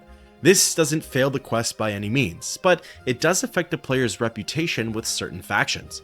As we'll soon come to learn, other than the obvious, there's a whole separate reason as to why Obki might lie about reading the letter, and that reason might be for the benefit of Sentinel. Wasting no time, I returned to Minas Sarah at the castle and got into the next quest. My character is able to tell the Queen Mother that Gortwog has the Emperor's letter. Minas Sarah thinks for a moment and comes up with an idea on how to get it back. Before proceeding though, she asks me if I'm willing to brave the depths of Orsinium. Hitting her with a 2 old thumbs up, she gets into the details. According to the Queen Mother, Gortwog wants nothing more than to be officially recognized by the Emperor. This would bring on peace between the Empire and the Orcs. Honestly, it's a very commendable goal. Minas Sarah hands me a letter and tells me to present it to the King of Orcs. The hope is that he's persuaded to hand the Queen's letter over to me. Well, taking a look at said letter, it reads, Lord Gortwog, King of Orcs, Warlord of the Subterranean Realms, hail and long life King Gortwog. Long have you and the Orcish people sought formal recognition by the Empire. My dead husband, King Lysandus, supported your claim to sovereign rule. I would now help you in your cause. Sadly, a minor missive from the Emperor has been misplaced. For me to truly hold the trust and ear of Emperor Uriel's septum, I need to reclaim this note. Should you be able to place in my servant's hand this trifling letter, I would be far better able to forward your claim to the Emperor and his court. The Dowager Minas Sarah, Queen Mother to King Gothrid of Daggerfall. Having been around the block before, I know that there's more to this letter than meets the eye. It's certainly not blackmail, but it's something akin to it. Finally, I get to visit the famous Orsinium. I've heard about this place from Orcs and future Elder Scrolls titles, and I've read about it in the in-game books. However, I've never gotten to lay eyes on it, so what a treat from the game. Orsinium as a region is actually rather small. In terms of landmarks, there are only a few that pop up on the map. I only had the towns filter on, but even so, the only visible dungeon in the area is the localized spot of Orsinium. Doing some side research, it turns out that the player has to find the other ones for themselves, which is quite interesting. Now, traveling over, I was actually caught off guard by all of the houses here. It sort of humanized the Orcs. At least that's the message that I felt was being conveyed. Instead of surrounding themselves in destruction and chaos, it shows that they can be civil and are able to integrate into modern-day Tamrielic society.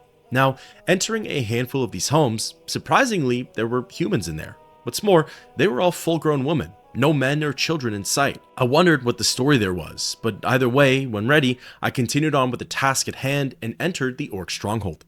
Without missing a beat, I was set upon by one of their warriors. As soon as that one died, I had caught the attention of another, and had to fight for my life all over again.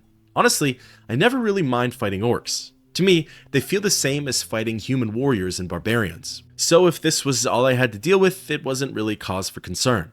When Gortwog's goons were dealt with, I slipped past his other lackeys and approached the king himself. Speaking with him and handing over the paper, he recognized Minas Sarah's letter for what it was, a plea of desperation. Gortwog says that he has no use for the Emperor's letter anymore, and that I'm free to retrieve it. However, it's buried deep within the stronghold. The Orcs of Orsinium will not let a Redguard roam the halls freely. So, my goal is to survive his realm and take back the letter. If I succeed, Gortwog will also consider me a worthy Redguard. Well, I'm not sure how much that last part will be worth, but exiting the conversation, the fun begins almost immediately. An Orc warrior bursts through the door behind me, and as soon as he's dealt with, Gortwog's lackeys decide that they want a piece of the action too. It definitely set the tone for the rest of the crawl. As you could probably imagine, Orsinium is a large dungeon. Traveling through here was one of my longer expeditions. I spent more time in here than I did Tristor Laboratory, but it was still certainly nowhere near as long as Castle Fallen. To me, at least so far, that's my Daggerfall horror story, but I'm sure something much worse will come eventually. As for enemies, surprise surprise, they were all Orcs. Well, there was one grizzly bear, but that was the extent of enemy diversity down here. The Orcs were mostly simple warriors too. A couple of successful hits with my sword and they'd be dead. Meanwhile, if they landed a hit, my health would go down by a bit, but nothing too serious. Only in the beginning did I face an Orc shaman, and towards the end an Orc sergeant. I'd have to assume that they were a little stronger than their warrior counterparts, but who knows. Something else I liked about Orsinium is that it felt easy to navigate. At least to get to the Emperor's letter, it mostly consisted of long, simple hallways. Really, the only two landmark rooms were the one with the small pyramid at its center and the one with the letter in it. I could tell the pyramid room was either meant to offer the player a different crawl area so they could explore more of Orsinium in hopes of grinding and finding treasure, or if there are other quests that run through here, it's where they'd branch off to, leading the player into different questing spaces of the dungeon. As for the room with the letter, it was actually a pretty neat chamber. It was shaped like a square, and I popped out on a raised platform. At the center was an altar with the Emperor's letter. Heading down there, of course, it wouldn't be so easy. As I approached the paper, 4 orcs popped out of secret doors and closed in for the attack. Luckily for me, they came out in waves, making them a lot easier to handle. Otherwise, this would have been a multiple tries kind of fight. Once the threats were eliminated, I snagged the letter, and of course, I had to read it. It said, Queen Minisera, I have grave news. The totem of Tiber Septim has been found. You know what this means. The power behind Tiber Septim could be unleashed upon Tamriel again. Rumor has it that Lord Woodbourne, a minor lord of Wayrest, has possession of it. He will doubtless lose it soon. You must persuade him to turn it over to you or Lady Brisciana. The court of Wayrest has no love of King Lysandus, but you still have influence there. I am asking you to use it on my behalf. Uriel Septim, Emperor of Tamriel. Well, the plot thickens. Even though I don't know the specifics of the specifics, something tells me this may be one of the few connecting pieces that I need for the story. The totem of Tiber Septim, something that could have a massive impact on all of Tamriel. At first, I thought that this letter might have had some influence over the war between Daggerfall and Sentinel, but considering the letter only arrived after the fact and that this Lord Woodbourne is in Wayrest, it doesn't seem likely. Either way, I'd end up getting more answers soon enough. Successfully exiting Orsinium, I traveled to the kingdom of Daggerfall and met with Minisera once more. Handing the letter over to her, she immediately recognized how dangerous it was. She believes that Gortwog would have sold copies to every faction and kingdom in the Iliac Bay. Whoever ends up with the totem of Tiber Septim will end up gaining an immense amount of power. Her ending dialogue is quite dismissive and not very satisfying. She thinks that the totem will more than likely find its way into my life, and if it does, I do well to remember that it'll only be safe with the Emperor. Like I said, I was just left with a lot of questions and thoughts still. I was hoping that Minisera would shed more light on the subject than that, but alas, we can't always get what we wish for. But the key word there is always, as sometimes dreams do come true. As I was leaving the castle, not just one letter was delivered to my character, but 2 couriers came for me and handed me notes. One helps to share context on the totem of Tiber Septim, and the other introduces a new threat to the player. Now, to start things off, I wanted to read the note that's quote, from a friend. I think we know where Skyrim got its inspiration from. The other one is titled, You Are Being Watched, which of course is even creepier, but that one is more relevant for what's to come. From a friend goes as follows. Dear Bard, Numidium was Tiber Septim's secret weapon in his bid for supreme power. A 1,000-foot tall automaton, a golem or an atronach of sorts, powered by a gem called the Mantella. The Mantella was infused with the life force of Tiber Septim's Imperial Battle Mage, and with it, Septim crushed all who stood in his way. After the complete and total defeat of all of his opponents, Septim began using Numidium to crush the neutral royal families of Tamriel so that he could enthrone only persons he knew to be loyal. His Imperial Battle Mage was furious at this use of his creation, and fought to reclaim the Mantella. In the ensuing battle, both the created and the creator were vanquished, the heart they shared blown out of this reality into the netherworld they call Aetherius. Numidium's body was scattered throughout Tamriel, and the Imperial Battle Mage, without his life force, went into a semi-slumber in a subterranean vault. In the centuries that followed, the Emperor's elite soldiers, for generation after generation, collected the pieces of the Numidium and became known as the Blades. Tiber Septim's Imperial Battle Mage became known as the Underking, and set his forces out to find the Mantella. Be warned, therefore, those who search for the totem of Tiber Septim are searching for the mechanism the first Emperor of Tamriel used to control Numidium. Should Numidium return, he or she who holds the totem will control Tamriel's fate. Signed, a friend. Alright, let's unpack all of this. The mighty Numidium, the brass god / dwarven creation, is what everyone's so afraid of. It has the means to dominate and control the whole continent. Essentially, it makes its controller the most powerful person. However, without the totem of Tiber Septim, aka the Mantella, the Underking, former battle mage of Tiber Septim's life force, it's inoperable. Yet, according to the Emperor's letter, Lord Woodbourne of Wayrest was in possession of it. This was some time ago though, so who even knows if he still has it. It sounds like the current atmosphere of Daggerfall is sort of like the Lord of the Rings. Everyone is vying for the Mantella. All parties and factions, good, neutral, and evil, are searching, scheming, and killing for it. It does sound as though Numidium itself is in the Empire's possession though, so I'd assume that whoever owns the Mantella would have to make it through to the Brass God first. Next, the letter also sheds some light on Tiber Septim's conquest. I suppose it makes sense that as a new ruler, you'd want to put your loyal subjects in positions of power. However, if you have to kill off all of the neutral royal families to even do so, you probably didn't properly unite the realms to begin with. I suppose I can now understand why there's a lot of controversy surrounding the Third Empire and their rise to power. Next, I wanted to touch on something that I mentioned a couple of quests ago. I had said that the player was a member of the Blades. I mean, when you think about it, the job description is exactly that. You're an undercover agent for the Emperor. You're trying to achieve the Empire's goals in foreign lands, and you're more or less a trained fighter. Now, this letter from a friend gives a brief explanation for who the Blades are and what they've accomplished. They likely don't know who the player actually is and what they're trying to do, so it makes sense that they'd explain the player's own faction to them. While I don't know if anyone in the game will ever outright refer to the player as a Blade, I believe it's practically confirmed by the community and possibly even the developers that your character is a member of the Third Empire's operatives. Now, the last thing I wanted to discuss is that you will receive different letters depending on which factions the player is aligned with. I believe that I got the most detailed letter, but the other two do offer untold details that help to paint a better picture. For example, the shortest letter mentions that the Underking placed a seal on the Mantella. Only someone of great power or of the Septim lineage can use the totem. Otherwise, they'll be instantly killed. So while the threat is still great, it's not as though any Joe Schmo villager can control Numidium. Then, the middle-length one mentions something peculiar, and for me, I could only really piece together thanks to the texts that I read in the Elder Scrolls IV Oblivion, a title that came out 10 years after Daggerfall. The book in Oblivion is called The Path of Transcendence, and it talks about how a necromancer can become a lich. Essentially, they have to imbue their life force in some physical object, and this can take a very long time. Well, the third letter from a friend says that Numidium's life force was its Mantellan heart.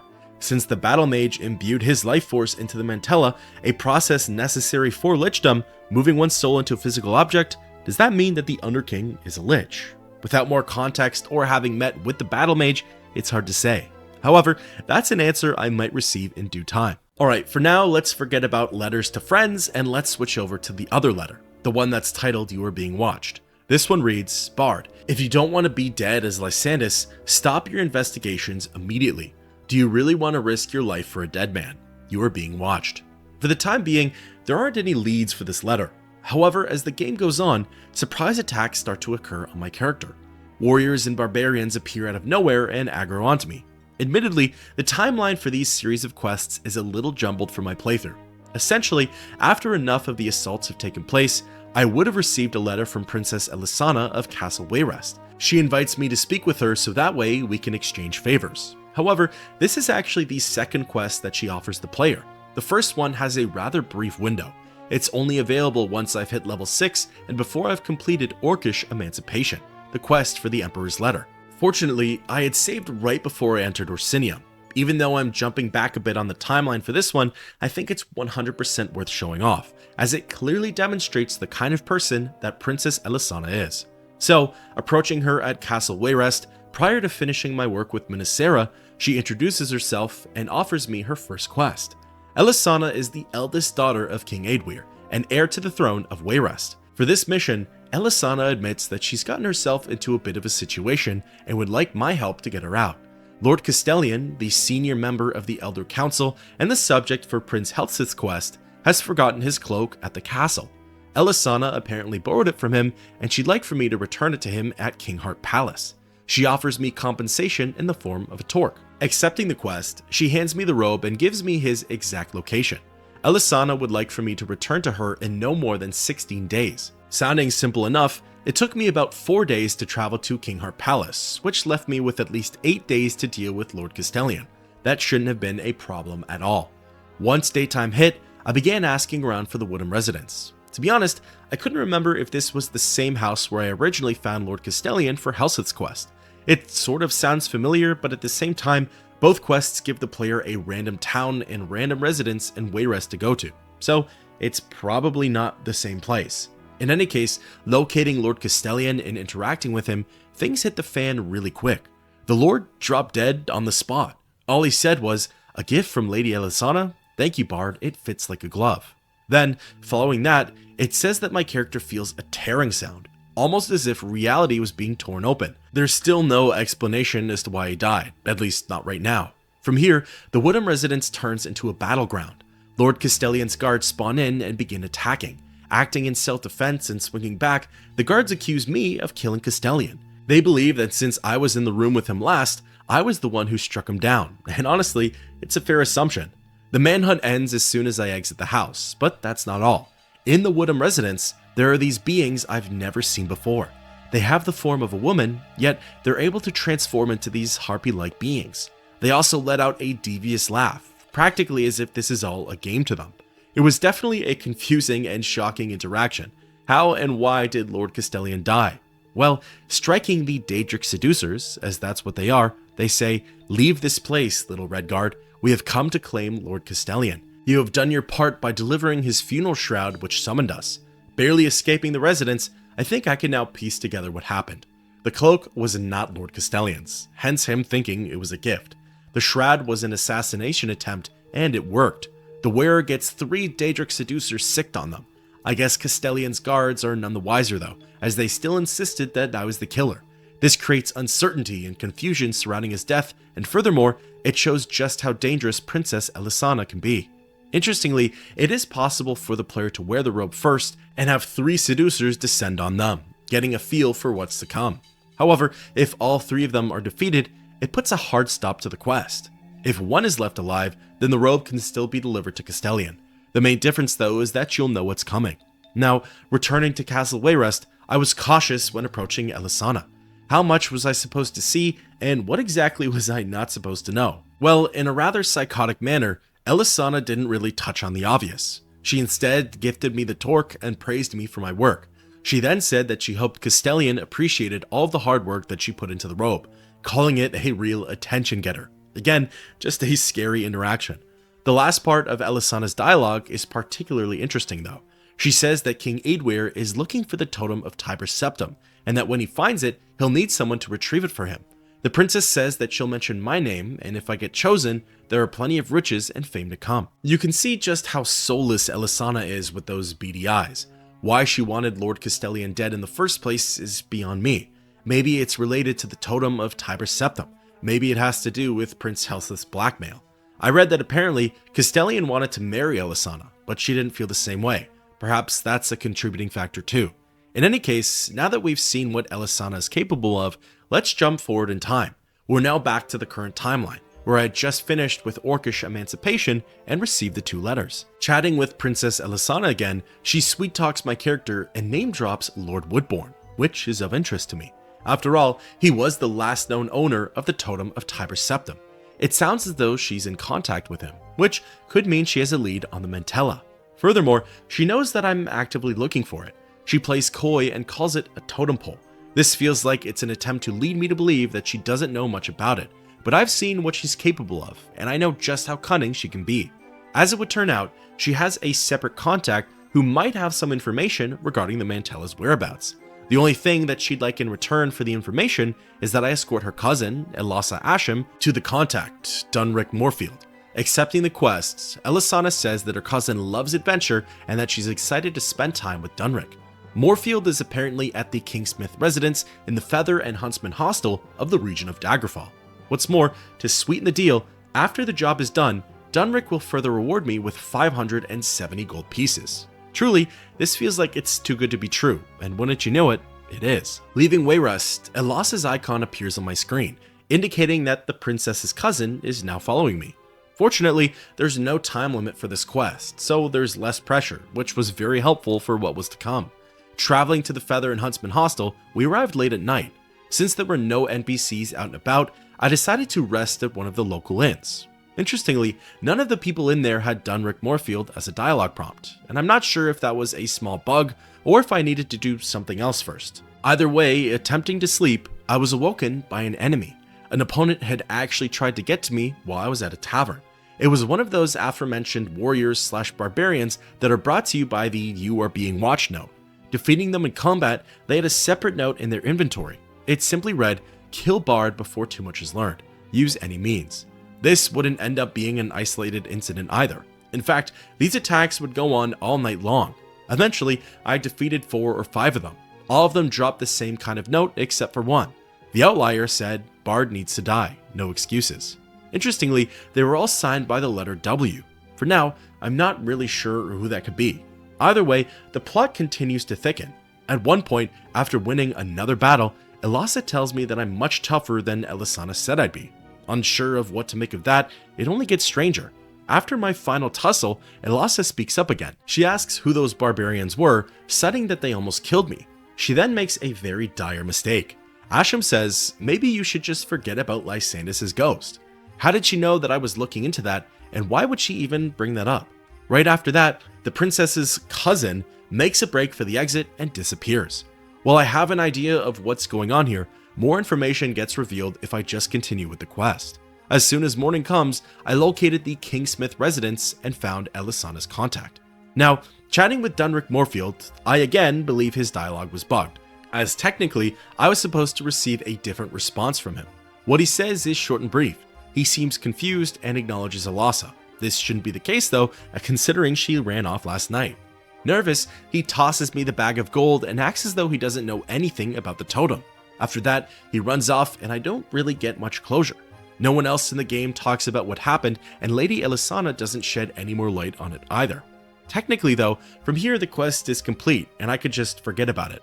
However, because we all deserve to hear the other ending, instead of playing dumb, Dunrick Moorfield quickly explains what had happened. A mysterious man in a grey cloak approached him and asked Dunrick to set me up.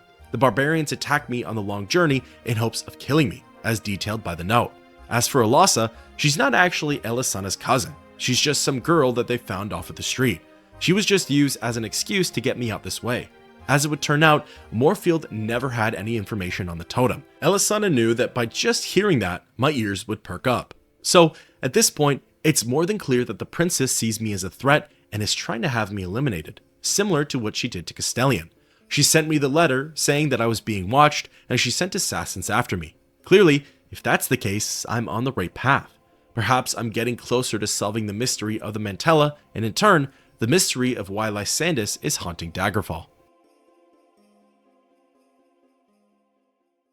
From here, all of the level 6 content for the main quest dries out. So, of course, that means returning to Privateer's Hold and grinding out my less used skills. I'll spare you with the details, but luckily, I was over halfway to level 7 already. After punching, hammering, and running around the dungeon, I got my much needed level up and was ready to resume the story. Fast traveling to the city of Wayrest, I was quickly approached by a courier who handed me a letter bearing Sentinel's crest. What's more, I was actually rushed by a zombie, all the way out here during daylight, right outside of the city gates. Well, it seems strange, it's actually a courier in its own right. After defeating the rotting corpse, a notification appears regarding a letter that's sewn into its flesh. This one reads, Bard, it would be an honor to have you visit me in my demesne at your convenience. I have a small matter that you are ideally suited for. As always, my servants will test your mettle. Feel free to dispense with them. They can always be raised again. The King of Worms, Master of Scored Barrow. I suppose at this point in the game, my reputation truly precedes me. As for the letter from Sentinel, it reads, Dear Bard, your presence in our court is desired before the end of the next season. Prince Loten has recommended you with high praise. I await your arrival. Signed, Akorithi, Queen of Sentinel. Well, it seems like Akorithi's quest has a time limit attached to it, whereas the King of Worms doesn't. So with that in mind, I made way for the city of Sentinel and sought out its queen. She was tucked away in the castle's courtroom, and speaking with her, she got straight to business. Akorithi welcomed me to the city and mentioned that Loten had put in a good word. Because of that, the queen is offering me 616 gold to infiltrate Castle Wayrest. This is in order to recover an heirloom of King Lysandus. Enticed and curious, I agreed to do it. Akorithi said that the item's a painting and that it's hidden somewhere within the castle. As a last piece of dialogue, she specifically mentions that she doesn't feel the need to tell me why she desires it.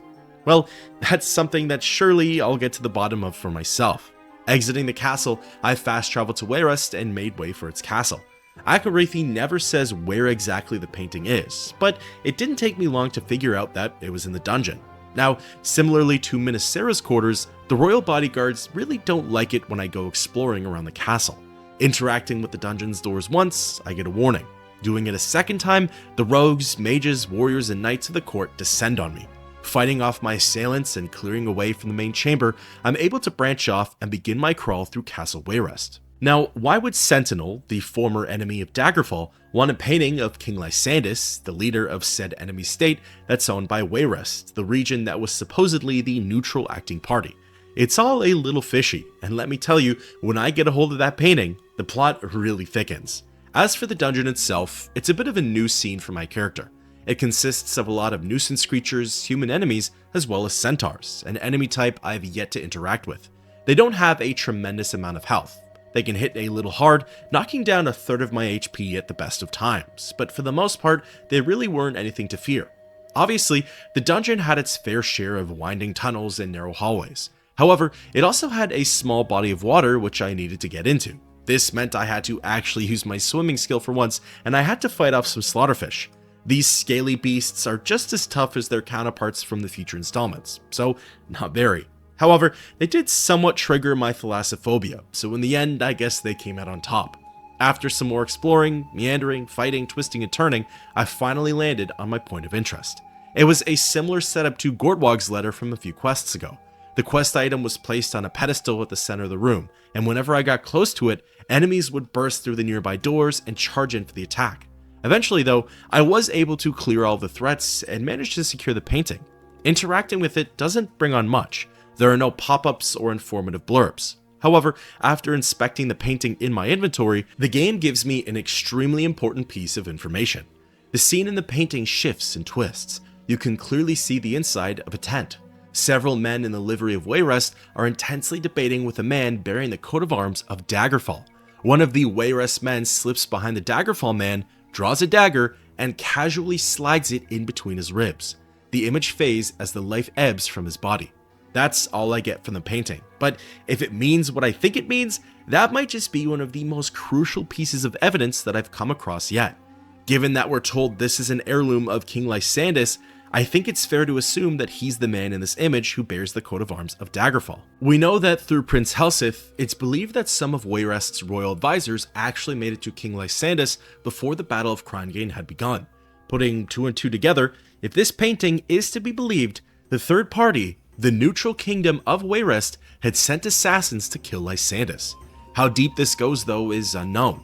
Given that the Queen of Sentinel wants the painting for herself, it's very possible that she, and possibly even King Cameron, were in on it. Here's the real question though. Is all of Wayrest in on it? Did the order come from King Eadwyr and Queen Baranzaya? Did it just come from Eadwyr? Was this maybe a standalone plot from, say, Princess Elisana? Hence her threatening letters and assassination attempts. Well, unfortunately, I don't get my answers just yet. Returning to Sentinel and speaking with the Queen, she hands me my monetary reward. Then, Akarithy asks me if I inspected the painting for myself. From here, I can tell her yes, or I can tell her no. Really though, no matter which one I choose, the outcome isn't that different. By saying no, she says that the painting is not appropriate for anyone less than royal blood to look at. She follows that by not only calling me loyal, but obedient. If I told her yes, she says that I pried too much, and that again, its contents are only a matter for royalty. Depending on your choice, the only difference really is how much reputation you get with Sentinel, the Queen, and her associated factions. Even though there were no confirmations, this quest really helps to literally paint the picture of what could have happened right before the battle. If it does depict any sort of truth, it'll send the entire kingdom of Daggerfall into a frenzy. Alright, now let's switch things up to the King of Worms quest. Traveling to Skorg Barrow, I navigated my way through the army of the dead and landed on the king's courtroom. All of his powerful and creepy undead servants were still lingering around, but at this point, I feel that there's some level of comfort there with them. Approaching the king and speaking with him, again he shows that he's one of the politest NPCs in the game. He hopes that my journey was swift, and he's glad that I answered his call. He starts his task off by saying that I need to venture to the depths of Castle Sentinel. In exchange for this deed, he'll supply me with information that, quote, only the dead can provide. Accepting his offer, the King of Worms goes further into detail. He says that he's looking for an answer to a question, and the answer might only exist among the dead. He wants me to bring back the ghosts of Prince Carolus, the great-grandfather of King Cameron of Sentinel. Apparently, Carolus was a powerful sorcerer. However, he's now a lich who resides in the depths of the castle. The king hands me a scarab that works sort of like a soul gem. When I destroy Carolus's physical body, his soul gets trapped in the scarab. As soon as I return with it, the King of Worms promises to give me information that not many living people have ever heard. Sounding good enough for me, I took my leave of Skorg Barrow and traveled to Sentinel. This quest would end up being a bit of a doozy, and you know what? The writing was on the wall, so I can't really complain. Unlike my journey through Castle Wayrest's dungeon, Castle Sentinel's dungeon was a lot easier to get into. Heading to the back of the castle and wandering into the royal court, the entrance to the dungeon was through a small, unguarded side room. After a short elevator ride up, I began what I'd call a bit of a different crawl. This dungeon didn't have very many enemies. Of course, there were humans, nuisance creatures, and a handful of undead, but compared to the other crawls, this one worked differently. Castle Sentinel was actually a very technical run. It more so focused on puzzles than it did combat. In order to get to Careless, I needed to lower a series of gates that were blocking his chambers. In order to lower said gates, I needed to pull certain levers while leaving other ones alone. And to do that, I had to take various elevators and pathways that led to different stretches and levels of the dungeon. The crawl itself took a little bit to do, but that's mostly because the steps were quite meticulous. Fortunately, it did even itself out though with the lack of enemy forces, so there was that. Before long, I had lowered the gates that led down to King Careless, and I readied myself for what was to come. Well, as it would turn out, I was far from ready. Liches are one of the most powerful enemies in the game. One of the many reasons for this is that they're unaffected by certain weapon types. Anything from iron to dwarven is ineffective towards liches. Silver is right in the middle of that list, so I was pretty far off in terms of actually landing a hit. For this fight, I needed something of mithril quality or better. Let's just say that at the moment, I was barely seeing dwarven weapons, so mithril was practically non-existent. After failing with silver and elven, I desperately tried using my fists, as maybe that would work, but of course my skill with them is just not good enough to actually put up a fight here. So, with no other options, I had to leave the dungeon and go mithril hunting. There is of course a chance that some enemies can drop mithril weapons, as unfortunately, you'll soon see enough, but I preferred to take my chances by going out and buying one. After no luck at a couple of different shops, I tried the odd blades in Daggerfall, as I had read online that they tend to have a decent weapon selection. Lo and behold, I had my sigh of relief, as I saw a mithril dyed katana for sale. Purchasing it, I got right back to the crawl, and unfortunately, had to do all of the dungeon's puzzles and tricks all over again. Plus, to add salt to my wounds, one of the first NPCs I defeated was holding a mithril katana. Maybe I didn't have to leave the dungeon after all, but you know what? The enemy drops are random, and I was really happy with my purchase, so no regrets there. Eventually, I made it back to Prince Careless, and even though I could now deal damage to him, it didn't mean the fight was going to be easy. Honestly, I lost count of the number of times I died here. It took me over 15 minutes to beat the Lich, and on average, I'd say the fight lasted me around 7 or so seconds. Eventually, I came up with a new idea. After every successful hit, I decided to create some distance and then save my progress. This actually worked, and before long, I landed the final blow on the Lich. After seeing the prince's haunting portrait on my screen, I figured it was finally time to leave Castle Sentinel. Exiting the city and returning to the King of Worms, I handed him his filled scarab. As a bonus reward, the King of Worms gifted me an enchanted flail, which was a nice token on his part. Now, as for the promised information, the King of Worms reveals some details regarding the Underking. Apparently, this is information that no one outside the Septim lineage knows about. During Tiber Septim's conquest, he betrayed his battle mage. This we already know. However, his battle mage's name was Zurin Arctus, and when Zurin died, his soul actually refused to leave his body. This is allegedly all due to his ties to Numidium, and since then, Arctus has lived on as the Underking. The last thing that the King of Worms mentions is that the Underking has actually been at odds with him for quite some time. He says that if Zurin were to ever regain his mortal body, all of Tamriel will be thrown into conflict. Well, I'd say that learning the Underking's true identity is definitely a new piece of information. However, the rest isn't all that novel. I knew about the betrayal, and I knew about his estranged soul. Although, the King of Worms does say something that kind of confuses me. In the first paragraph, he mentions that upon his death, Zurin's soul refused to leave his body. However, in the second paragraph, he then says that if the Underking regains his mortal body, all of Tamriel would spiral downwards. So, is Zurin occupying someone or something else's body? Was his soul eventually torn away from his corpse and now his servants are trying to find it? Was he just referring to the Mantella, or perhaps the Numidium? Or maybe did he already find it, and that's why Tamriel seems like it's in an uproar? For now, I'm not sure, but these are questions that'll likely be answered as time goes on. At this point in the main story, the level 7 content has dried up and it's back to the grind for level 8. If you were curious and wanted a bit of an update, there are only 8 quests left in the story. Of all the optional missions, I only have 1 left to complete, and it gets done real soon. As soon as I hit level 10, I no longer have to go out of my way to level up. That's the level where every single quest in the main story becomes available, and I can freely finish the questline. As it stands, I'm almost there, and it shouldn't be too much longer before everything is wrapped up, the story gets told linearly, and a conclusion for this murder mystery is met. With a level up under my belt, I traveled away from Privateer's Hold and was intercepted by another courier. The letter had an interesting address, coming from Agent UK.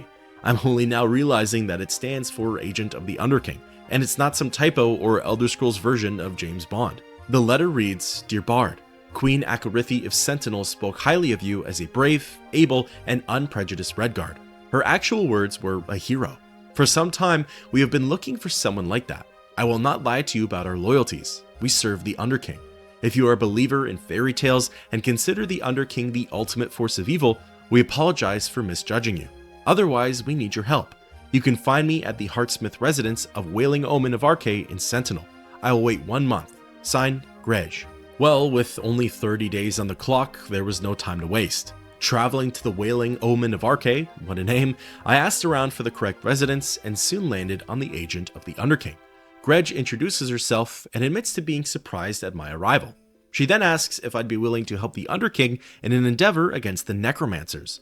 The Underking will reward me with information and possibly even riches. Accepting the quest, Grej gets into the details. Apparently, the Necromancers have taken an item that belongs to the Underking's servants, an Anticlear surcoat. They really don't care about the item's value. The issue is that the Necromancers have cursed the surcoat and have gifted it to the Blades.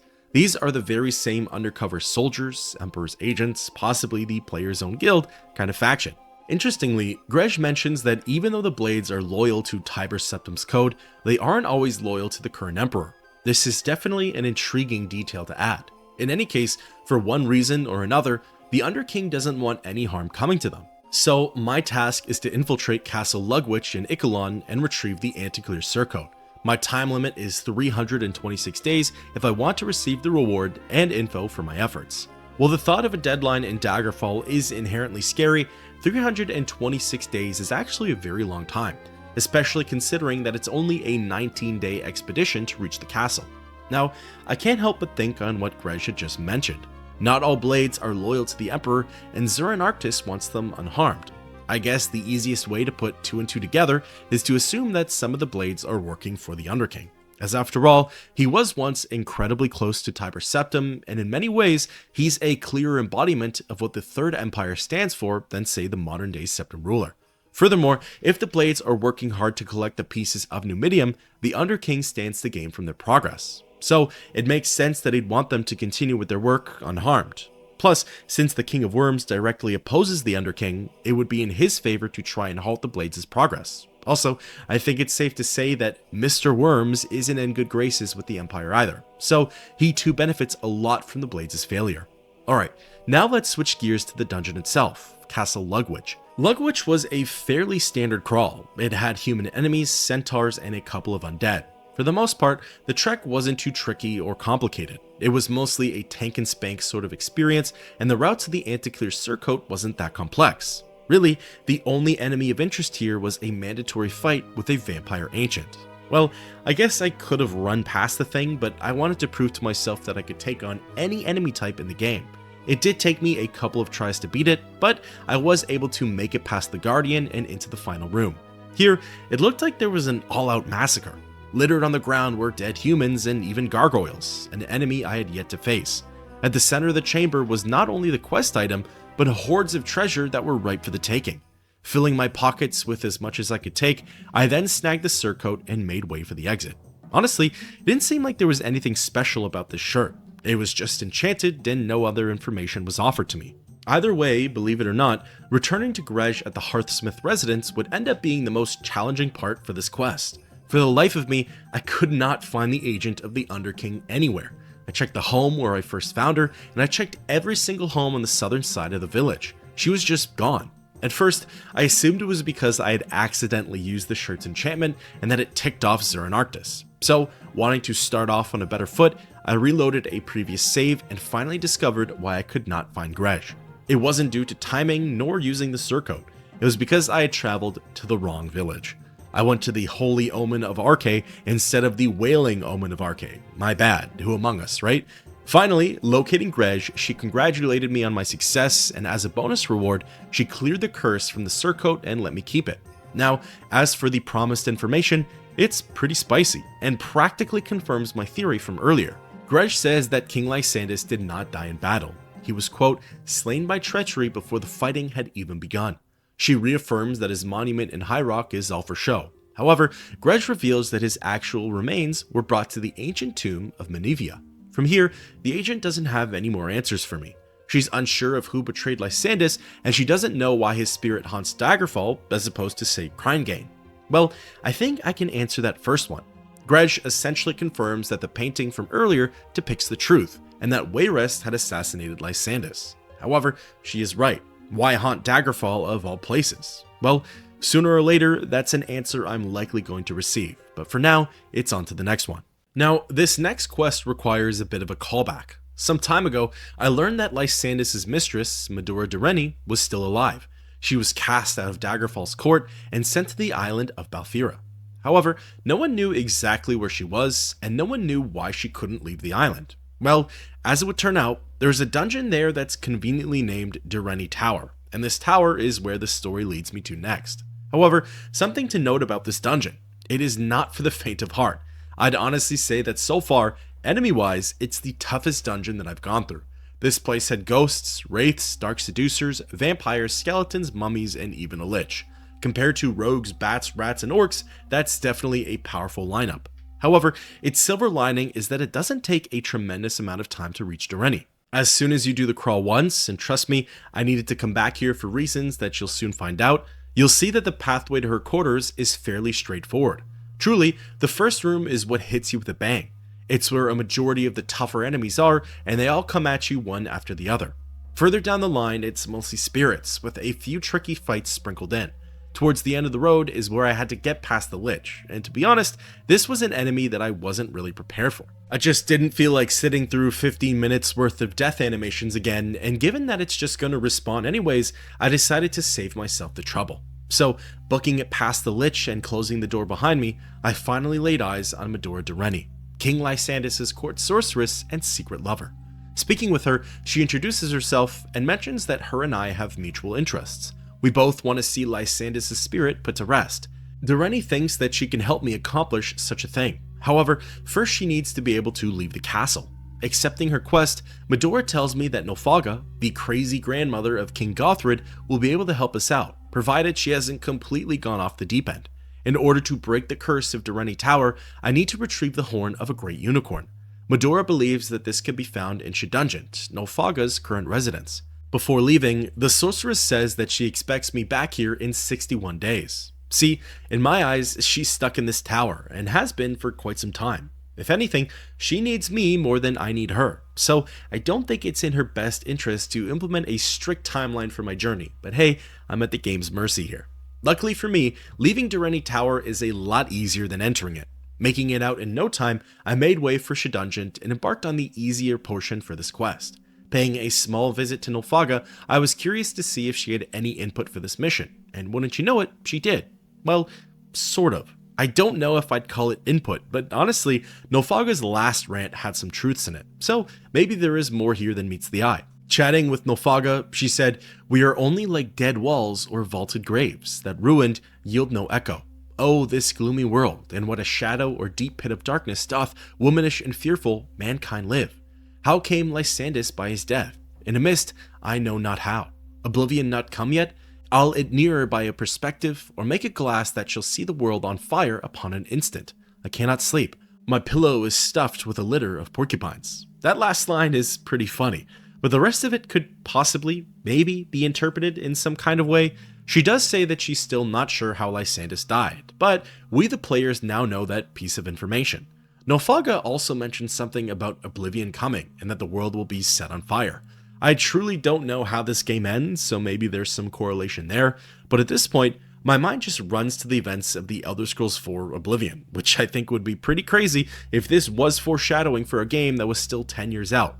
Either way, help or no help, the Unicorn Horn wasn't that hard to get to. All I had to do was travel to the northern section of Shedungeon, a previously unexplored area, and fight through a handful of human enemies. The quest item was located in a side room of the fortress. It almost looked like a guest bedroom, and while I wondered who the heck would stay here, my character has spent weeks sleeping in some of these pits, so maybe it's not that far-fetched.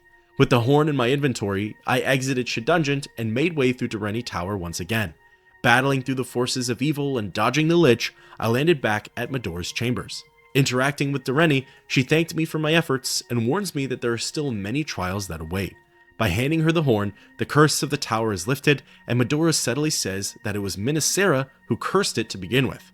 That probably comes as a shock to no one, but still, the confirmation is nice.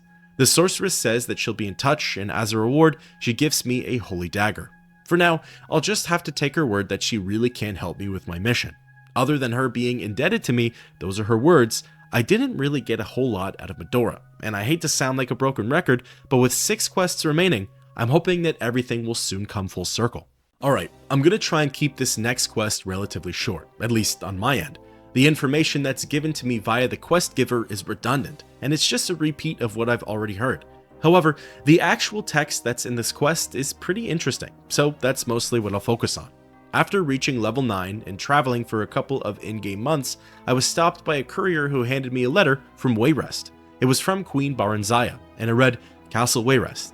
Dear Bard, my beloved son has brought your name to my attention and suggested that we might have some business to discuss. I understand that we have a mutual interest. Please visit me at Castle Wayrest at your earliest possible convenience. Yours, Baranzaya, Queen of the Kingdom of Wayrest. Intrigued, I traveled to the east and sought out the Queen.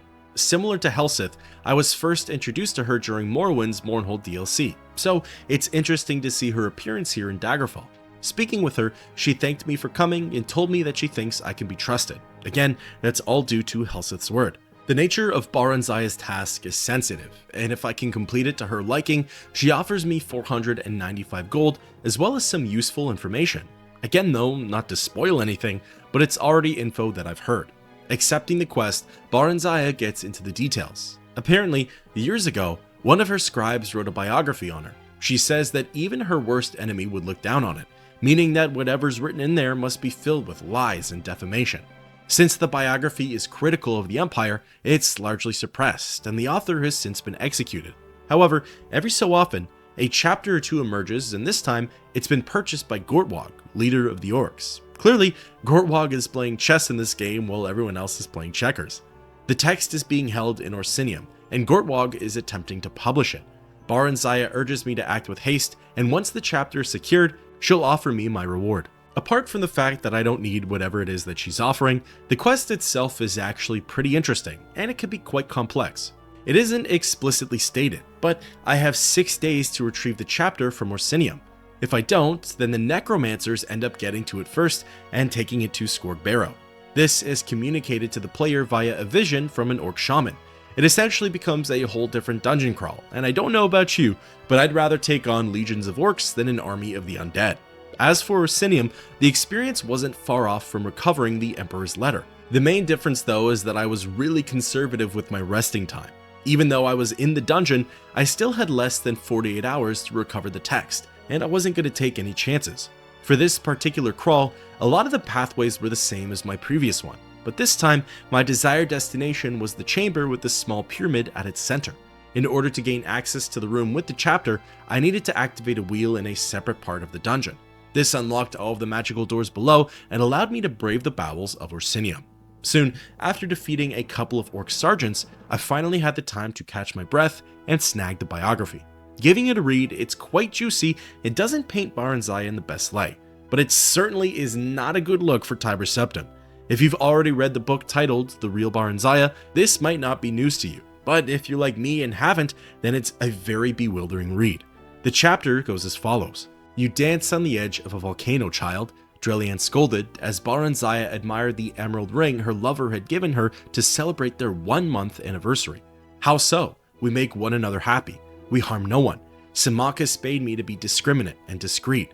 Who better could I choose? And we've been most discreet. He treats me as a daughter in public. Tiber Septim's nightly visits were made through a secret passage. He slavers over you like a dog his dinner. Have you not noticed the coolness of the Empress and her son towards you? Baranzaya shrugged. Even before she and Septim had become lovers, she had had no more from his family than bare civility, threadbare civility. What matter? It is Tiber who holds power. It is his son who holds the future. Do not hold his mother up to public scorn, I beg you. Can I help it if that dry stick of a woman cannot hold her husband's interests, even in conversation at dinner? Have less to say in public, that is all I ask. She matters little, save that her children love her and you do not want them as enemies. Tiber Septim has not long to live, Drelian amended quickly, as Baranzai scowl. Humans are all short-lived. Temporary, as we elves say. They come and go as the seasons do, but the families of the powerful live on for a time. You must be a family friend if you would see lasting profit from your relationship. How can I make you truly see? You who are so young and human-bred as well. If you take care, you and Mournhold are like to live to see the fall of Septim's dynasty, if indeed he has founded one as you have seen its rise. It is the way of human history. They ebb and flow like the tides. Their cities and even their empires bloom like spring flowers, only to wither and die in the summer sun. Baranzaya just laughed. She knew that rumors abounded about her and Tiber Septim. She enjoyed the attention for all save the Empress, and her sons seemed captivated by her. Bards sang of her dark beauty and her charming ways.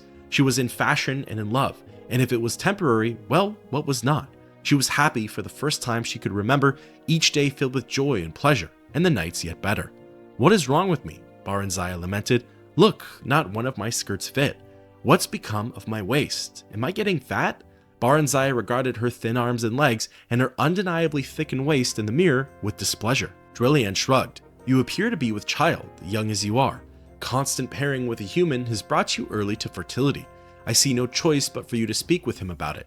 You are in his power. It would be best, I think, for you to go directly to Mournhold if he will agree and bear the child there." "Alone?" Baranzaya placed her hands on her swollen belly, tears forming in her eyes. Everything in her yearned to share the fruit of her love with her lover. "He'll ne'er agree to that. He won't be parted from me now. You'll see." Drelian shook her gray head. Although she said no more, a look of sympathy and sorrow had replaced her usual cool scorn. That night, Baranzaya told Tiber Septim of it when he came to her. "With child?" He looked shocked, stunned. "You're sure of it? I was told the elves do not bear so young." Baranzaya summoned a smile. "How can I be sure? I'll fetch my healer." The healer, a high elf of middle years, confirmed that Baranzaya was indeed pregnant, and that such a thing had never before been known to happen. It was a testimony to his excellency's potency, the healer said sycophantically. Tiber Septim snarled at him. "This must not be," he said. "Undo it." "Sire," the healer gaped at him. "I cannot." "Of course you can," he snapped. "I command you to do so." Baranzaya, wide-eyed with sudden terror, sat up in bed. "No," she screamed. "No, what are you saying?" "My dear child," Tiber Septim sat down beside her with his winning smile. "I'm so sorry, truly, but this cannot be. Your child could be a threat to my son and his sons. I will put it no more plainly than that. The child I bear is your child," she wailed. "No, it's but a possibility, a might be, not yet gifted with a soul or quickened into life. I will not have it so." He gave the healer another hard stare, and the elf began to tremble. "It is her child. Children are few among elves. No woman conceives more than 4, and that is very rare. 2 is the allotted number. Some bear none, some only 1. If I take this one from her, she may not conceive again. You told me that she would not bear to me. I have little faith in your prognostications." Baranzaya scrambled naked from her bed and ran for the door, not knowing where she was going, only that she could not stay. She never reached the door, for blackness took her. Baranzaya awoke to pain and emptiness. Drelian was there to soothe the pain and clean the blood that pooled between her legs, but there was nothing to fill the emptiness. Tiber Septim sent gifts and flowers and came for short visits, always well attended. Baranzaya received these visits with pleasure, but he came no more at night, nor did she wish for him. After a week, when she was physically recovered, it was announced that Symmachus had requested she come to Mournhold earlier than planned, and that she would leave forthwith. She was given a splendid retinue, a wardrobe befitting a queen, and a ceremonial departure from the gates of Imperial City. Well, there you have it. Allegedly, as Baranzaya denies that this is true, her and Tiber Septim were secret lovers, even though they were sworn to other people. Tiber gets her pregnant, and fearing that this child will ruin his legitimate children's claim to the throne, he wants it aborted. This obviously goes against Baranzaya's wishes, but it didn't matter to Tiber. He did it anyway. Now, assuming this is the truth, more than likely the unborn child was terminated. But what if it wasn't? What if it was taken someplace far away and it never knew its true parents? Sort of like Martin Septim. Trust me, I know how far-fetched this sounds, and I know there are so many complications and technicalities in place that make it practically impossible. But according to the biography, this was a miracle baby and an unprecedented pregnancy. So maybe if the baby was taken elsewhere by the healer, who appeared to show some kind of mercy to Baranzaya, then there's a very small chance that it could have survived, even though it was prematurely taken from the womb. Like I said, it's far-fetched, but stranger things have happened in the Elder Scrolls. In any case, from here, there are technically two possible outcomes for this quest. First, there's what I did for my canon playthrough, and that's taking the letter to Baranzaya. The queen rewards me with my payout and that aforementioned important information. All she tells me is that Gortwog is the one who has the Emperor's letter, and that its contents are regarding the totem of Tiber Septim.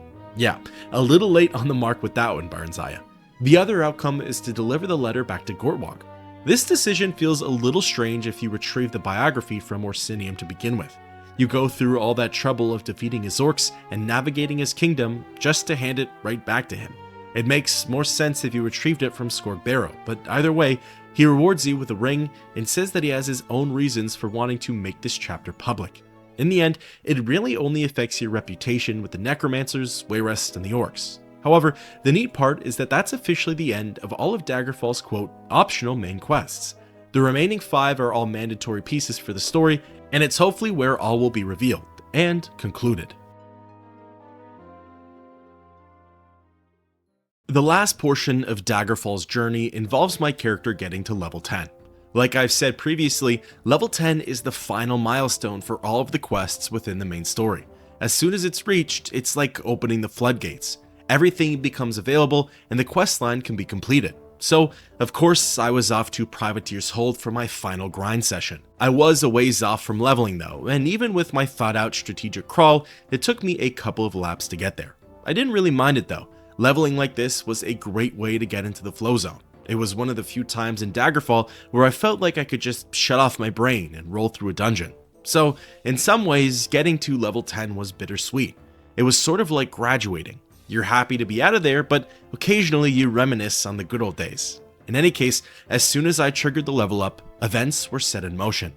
Not a couple moments later, a portrait of Medora Dureni appeared on my screen. Then, soon after, a notification popped up. This was Medora attempting to contact me.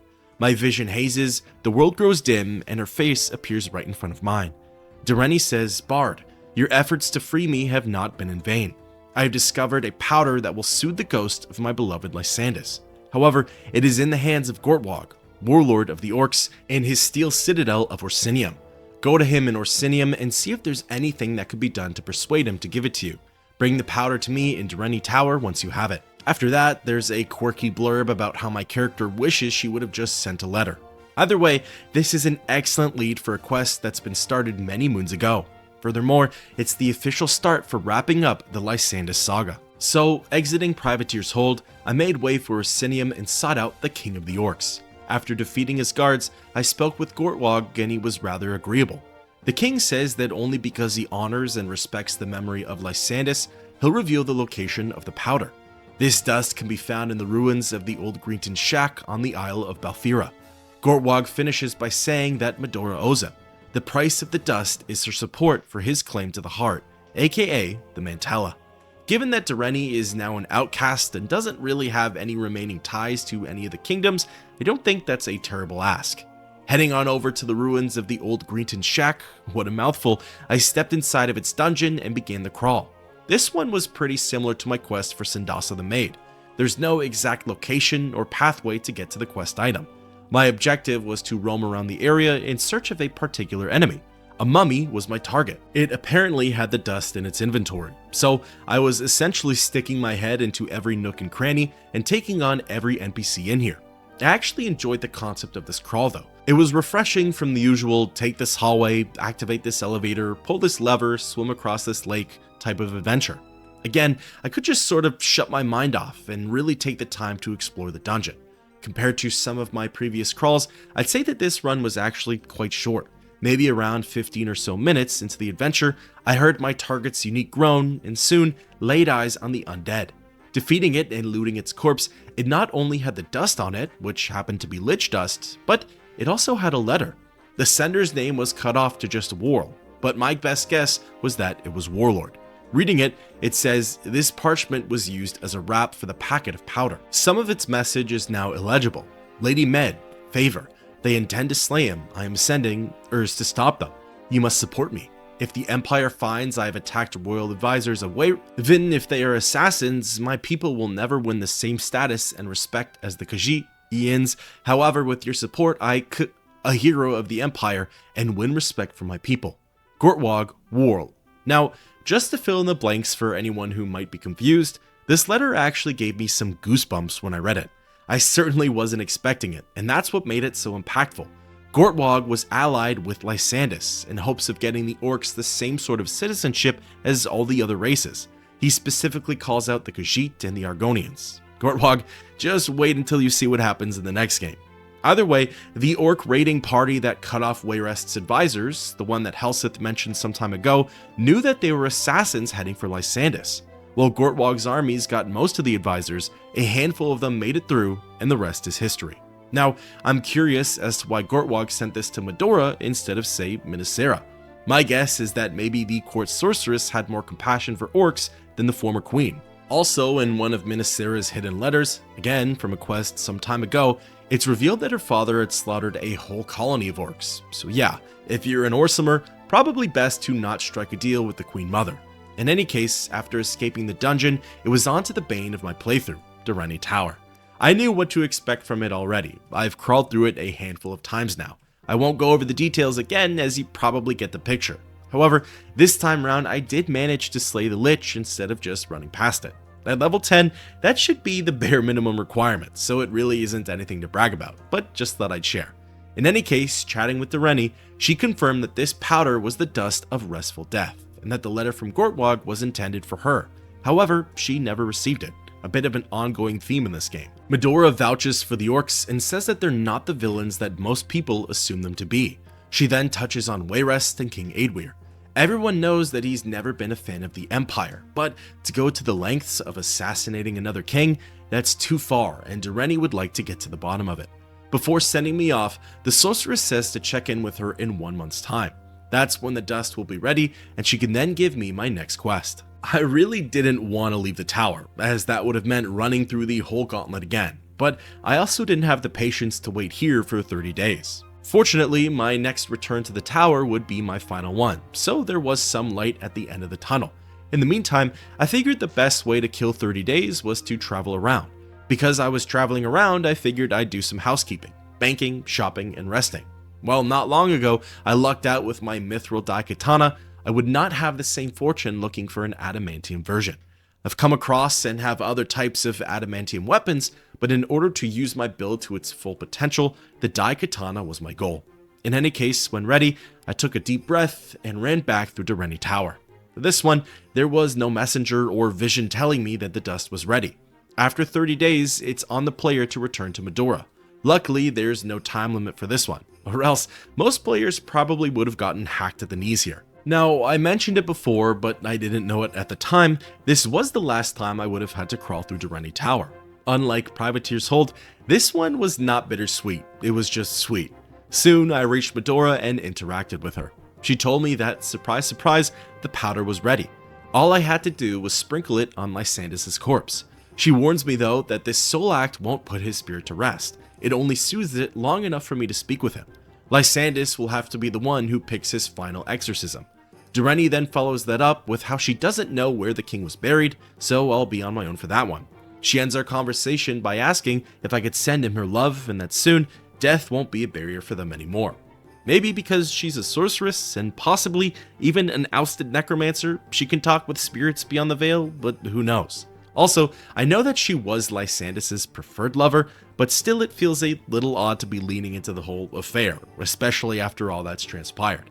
In any case, lucky for me, because I helped the Underking a couple of quests ago, I know exactly where Lysandus was buried. In the region of Menevia, there's literally a dungeon called Lysandus' Tomb. Traveling over, I began my crawl through the late king's final resting spot, or rather, his intended resting spot. Now, in terms of distance traveled, Lysandus' tomb was a fairly long journey. There were a ton of winding corridors, confusing intersections, and meandering hallways.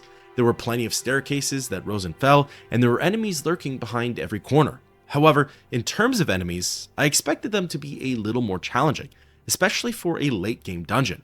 I faced off against skeletons, spiders, nuisance creatures, and zombies. According to several third-party sources, there were supposed to be wraiths, vampires, vampire ancients, and liches here. I never ended up encountering any of those though. I'm unsure if this dungeon maybe has random spawn types and I just got lucky, or if maybe Unity had something to do with that. This wouldn't be the last time I encountered a dumbed down dungeon either, as you'll soon come to see. Either way, taking the softball and hitting a home run, I navigated my way through the crypt until finally I hit a rather large and unique room. This felt like a crypt for kings, and after discovering a secret passageway leading further down, I'd soon land on Lysandas's coffin.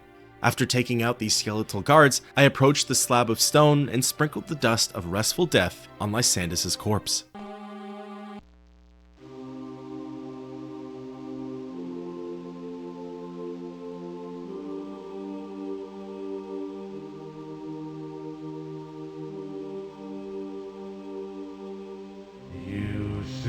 My rage. I do not seek to be placated. I seek vengeance upon he who slew me. If you would truly lay my spirit to rest, be the instrument of my vengeance against Lord Woodborn of Wayrest.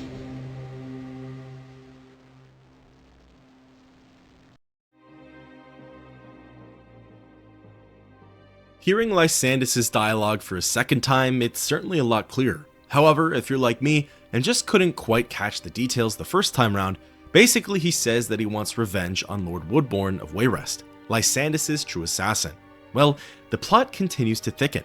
Isn't Lord Woodborn the man who allegedly possesses the totem of Tiber Septim? How convenient that he's the one who slew the king then, and I can only wonder if there's any connection there. Either way, this puts an end to the quest, and from here, I'm free to leave the tomb. Now, this next quest might be up there as one of my favorites for Daggerfall. There are so many different outcomes and possibilities, and depending on what I choose here, it could have an impact on the game's ending. For starters, the first thing I have to do is obviously go and confront Lord Woodborn. Woodborn resides at Woodborn Hall in Wayrest. This dungeon was actually even easier than the last, and while I wouldn't say Lysandas's tomb was a walk in the park, it certainly wasn't difficult. I'd say that the hall was more of a straightforward crawl, while the tomb had slightly easier enemies in it. After solving a small puzzle in the first section of the trek, the rest was simple enough. In terms of enemies, I fought mostly against humans, orcs, and centaurs. There were some undead sprinkled in there too, but not very many. Honestly, there came a point in Daggerfall where the rogues and spellcasters got a little tricky to fight against. They were able to deal incredible amounts of damage to my character, and they themselves took extra hits to defeat. Sometimes, if overwhelmed, they'd be able to beat me in combat, so I had to be extra cautious in here. Either way, eventually I hit a path of no return in Woodborn Hall. This is where the quest branches out. There are two ways to get revenge for Lysandas. The first way is to directly confront Lord Woodborn, and that led me to taking a certain route through the dungeon. Heading north at a particular intersection brought me to Woodborn's ends. Poking my head into each room, the Lord ended up finding me first and got a surprise attack off. Retaliating, this brought on some dialogue from Woodborn. He says, You're that Redguard bard. You have been a thorn in my side for a long time now. A wiser Redguard would have let sleeping kings lie, especially when I have gone to such great lengths to kill them. Yes, bard, I killed King Lysandas, and now it will be a pleasure to slay you, on guard. With the quote, boss fight, comes a full-on confession, not that I really needed it though. Woodborn isn't a difficult opponent, and apparently just has the same stats as any old knight. With his death, Woodborn lets out yet another confession, and this one links some of the missing pieces together. With his grasps for life and fainted breath, he calls upon King Gothred, the son of King Lysandas and the current ruler of Daggerfall, to finish their work. Woodborn says that he's going to hell and that he hopes to see me down there. This acts as another confession of sorts. He knows what he did was wrong and that there was no redeeming act in assassinating Lysandas. King Lysandas is at last able to rest. The wraiths and ghosts of his loyal soldiers vanish as his soul passes to the underworld, leaving the city of Daggerfall to the living. With that, Lysandas has been avenged and his spirit is now at rest. That officially puts an end to half of Daggerfall's story. Leaving Woodborn Hall, my work here is done, and the only thing I can do now is wait for the next quest, the two-part finale for Daggerfall's main questline. However, like I said earlier, there are two branches for this quest, and in fact, choosing to go through the other pathway creates several other branches for completing this mission. but I'll get into those in just a bit. So reverting back, this time I went east at the junction and followed the hallways. For this outcome, I don't actually get to fight with Lord Woodbourne. While his death was satisfying, one can make the argument that this conclusion is even more enjoyable. After fighting through waves of enemies and crawling through more corridors, I finally landed on my point of interest. This little side room holds Lord Woodbourne's diary. It isn't long or extensive, but it's practically a tell-all into Lysandas's death, as it connects all the pieces together. The journal reads, Page 7, From childhood, I know that Gothred would not refuse his aid, but I must bide my time to ask. After all, Elisana is still heiress of Wayrest, and I am her betrothed. So, it should be that when Aedwyr dies, which she is bound to do so, sooner rather than later, I will be king. If it weren't for that bitch queen and her brats, I would and could be patient. Never trust a dark elf, the old saying goes, for you cannot read truth in their eyes. If Baranzaya has her way, Helsith will be heir and Elisana will be married off to some far-off kingdom. Morgaya is already promised to the heir of Firsthold, but they keep her around to spread the poison against Elisana and especially me. Baranzaya doesn't trust me. This I can tell. I will deal with her just as I did with Lysandas. The fool should have agreed to support me. Gortwog and his orcs almost saved him. I'll deal with those subhumans once I sit upon the throne of Wayrest. First, it is important to solidify my power base. I can, almost certainly, rely on Gothred to support my bid for the throne, if Helsith is made heir. I have a spy network equaling Aedwyr, Gothred, Akarithi, or the Emperor. Perhaps the Necromancers and the Underking's networks are more extensive, but I doubt it. The problem is raw physical power. I do not have a standing army. I need the gold to raise. Alright, so there's a good bit to unpack here. Number one, obviously, as we had just learned, Gothred is working with Lord Woodbourne. However, it's never explicitly stated if Gothred was complicit with his father's murder. In fact, there are debates about this online, and while concrete evidence has never been found, there is a prevailing side to this argument, which will be revealed later. Alright, number two, Elisana is betrothed to Lord Woodbourne. This means that Lord Woodbourne was the man in the grey cloak who set me up while escorting Elisana's fake cousin to that village. He's also the one who likely sent me all of those threatening letters, and considering he's a lord, it makes sense that he had all of that manpower. Just how complicit Elisana was with Woodbourne's plans are unknown. Maybe she was just a puppet, or possibly she was pulling the strings.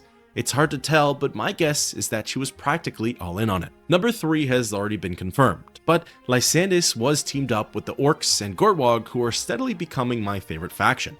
Number 4, it doesn't appear as though Baranzaya, Helsith, Morgaya, or anyone else in the court were in on Lysandas' assassination. It sounds like it was more secretive than what I had initially thought. This is also brought on by Woodbourne's talks of usurping the throne of Wayrest. Now, I'm pretty sure that Aedwyr is absolved in all of this, but if Woodbourne's plans get set in motion, he does stand to gain from it by having Elisana be crowned queen. Either way, for now, I'm leaning more towards him not playing a role in Lysandas' death. Then lastly, number 5, my guess is that with the way his entry ended off, instead of raising an army, Woodbourne attempted to gain control of Numidium. With the totem of Tiber Septim, the Mantella, and the Brass God, he could easily crush anyone who defied him. Well, he found one of those things, and it looks like he was getting close to finding the others. In any case, now it's on to the important decision. With Woodbourne's journal, I now have to decide who I want to hand it off to. Which ruling faction or important character gets to hear Woodbourne's tell-all first? I have to pick very wisely though, as some NPCs have pretty harsh reactions to it. Some characters end up having the same reactions as others though, so with those ones I'll jumble them all together. First up, there's Minnesera, Nilfgaard, and Medora. All 3 women react the same way to the letter. They say, Lord Woodbourne is the slayer of my dear Lysandas. There shall be justice, and it shall come from my hand. You would do best to stay clear of Woodbourne Hall and Wayrest for some time, Bard. Next, there's the Kingdom of Wayrest. Aedwyr, Baranzaya, and Helsith all respond with the same message. This is atrocious. After all the affection we showered on that fool Woodbourne, we nearly married that villainous swine to Elisana, nearly handed the throne of Wayrest to a cad of the First Order. Good Bard, it was the right thing to do to bring this to our attention. Rest assured that Lord Woodbourne will be arrested and executed for his treason, his name barred from the books of honor, his acquaintances interrogated, his fortune confiscated. As a gift, please allow me to give you 18,480 gold pieces as your share of his property confiscations. That's certainly nothing to scoff at, and if you ask me, that's a worse punishment for Woodbourne than a swift death in battle. This is also where I started to doubt Aedwir's involvement in Lysandris' death, as well as Elisana's exact role in everything. Of course, Aedwir could just be playing everything up, but still, his response seems somewhat genuine. As for Elisana, well, there's no closure for her part in everything, so we never get a straight answer, unfortunately. At this point, in order to progress with the questline and to put Lysandris' spirit to rest, these are the NPCs who you should be handing the journal off to. They're the ones who trigger Lysandris' cutscene, as otherwise, going forward, anyone else will not do the trick. With that being said, up next, there are the mutual factions. Both Gortwog and the King of Worms react to the journal in a rather lackluster sort of way. They say, "This information is quite valuable. Let me gift you with 894 gold for giving it to me. This will be quite handy in the coming conflict." Worth noting is that the rewarded gold is a random amount. Beyond that, there's not much more that comes from either leader. Then the next slightly less neutral but still uncaring NPC is Queen Akarithi of Sentinel. The queen says, "This means little to me. It is trash fit only for being burnt. Gothrid and Woodborn plotting to kill Lysandris? Really, go away." This is obviously a pretty disappointing outcome, but perhaps even worse is if you give the diary to Gothrid and or Obki. Either NPC will say, "You were completely correct to bring this to me. Otherwise, it might have gotten out where it could do Lord Woodborn damage. Guards, kill this red guard." This is a pretty telling piece of dialogue, at least in my opinion. Gothrid is more concerned with covering up the story than he is the truth, which to me makes it seem like he knew about the plot against his own father. Plus, according to Akarithi, this entry was apparently obvious that Gothrid was involved in his father's murder. So to me, that pretty much puts the nail in the coffin for his guilt. Furthermore, given that Obki says the exact same bit of dialogue as Gothrid, I can only assume that she knows more than she's let on. How much more is hard to say, but I agree with Minnesera. She's not to be trusted. In any case, other than rewards, this outcome brings on an abundance of reputation with whomever you delivered the journal to. In my case, I chose to go with the Kingdom of Wayrest, in particular Baranzaya, mostly because of the gold, but I also like the promises that were made towards ruining Woodborn's life. Now, reputation ends up playing a pretty large part in how the game ends, so that's important to keep in mind if you wanted to boost your disposition with any of the ruling parties. In any case, once Woodborn has been defeated or the diary handed off to a faction, this quest comes to a close, and so does Lysandris' chapter for Daggerfall. However, there's still the matter of the second part to the story, the plotline that was initially an afterthought to the king's death, but now has taken all of Daggerfall by storm. After traveling around for a couple of weeks, I was intercepted by a courier. She handed me a letter and then walked off. The letter is from Lady Brisciana, the very same agent who got me started on this whole journey. It reads, "Bard, come at once to Charon Ridge Hollow in Wayrest. I will be waiting at the Devil's Skull for you. The fate of the Empire could be at stake. Signed, Lady Brisciana." Its contents are quite ominous, but I'm sure we can all guess what this matter's about. After a small gear dump and deposit to the bank, I made way for the village and sought out the inn. Entering the Devil's Skull, I found Brisciana in the corner and interacted with her. She said that she was glad I could meet her here and said that the Blades, as well as the Emperor, needed my help again. The lady mentions how the totem of Tiber's Septum has been found by Lord Woodborn, which at this point is old news. However, she then gives an update. Apparently, sometime after my journey through Woodborn Hall, the Blades launched an attack on it and razed the fortress to the ground. There were a lot of casualties from both sides. However, the totem, the Blades' sole reason for going there, was nowhere to be found. Brisciana believes that King Gothrid of Daggerfall now has it, as obviously he was in cahoots with Woodborn. The Blades no longer have the manpower to launch any kind of assaults, especially on Castle Daggerfall. So, Brisciana asks me if I'd be willing to brave its dungeons in order to retrieve the totem of Tiber's Septum. Accepting the quest, she informs me that it's likely in Daggerfall's treasury, a unique room that's hard to miss. As for her, she needs to leave again, but apparently Brisciana will send a letter to me once I'm successful. If I hand the totem over to the Empire, I'll be rewarded with an incredibly powerful artifact, the Warlock's Ring. This coming crawl will be the second last one of Daggerfall's main story. It's surprisingly not that complicated or long of a journey though. Really, its claim to fame, at least in my opinion, is the treasury, and you'll see why.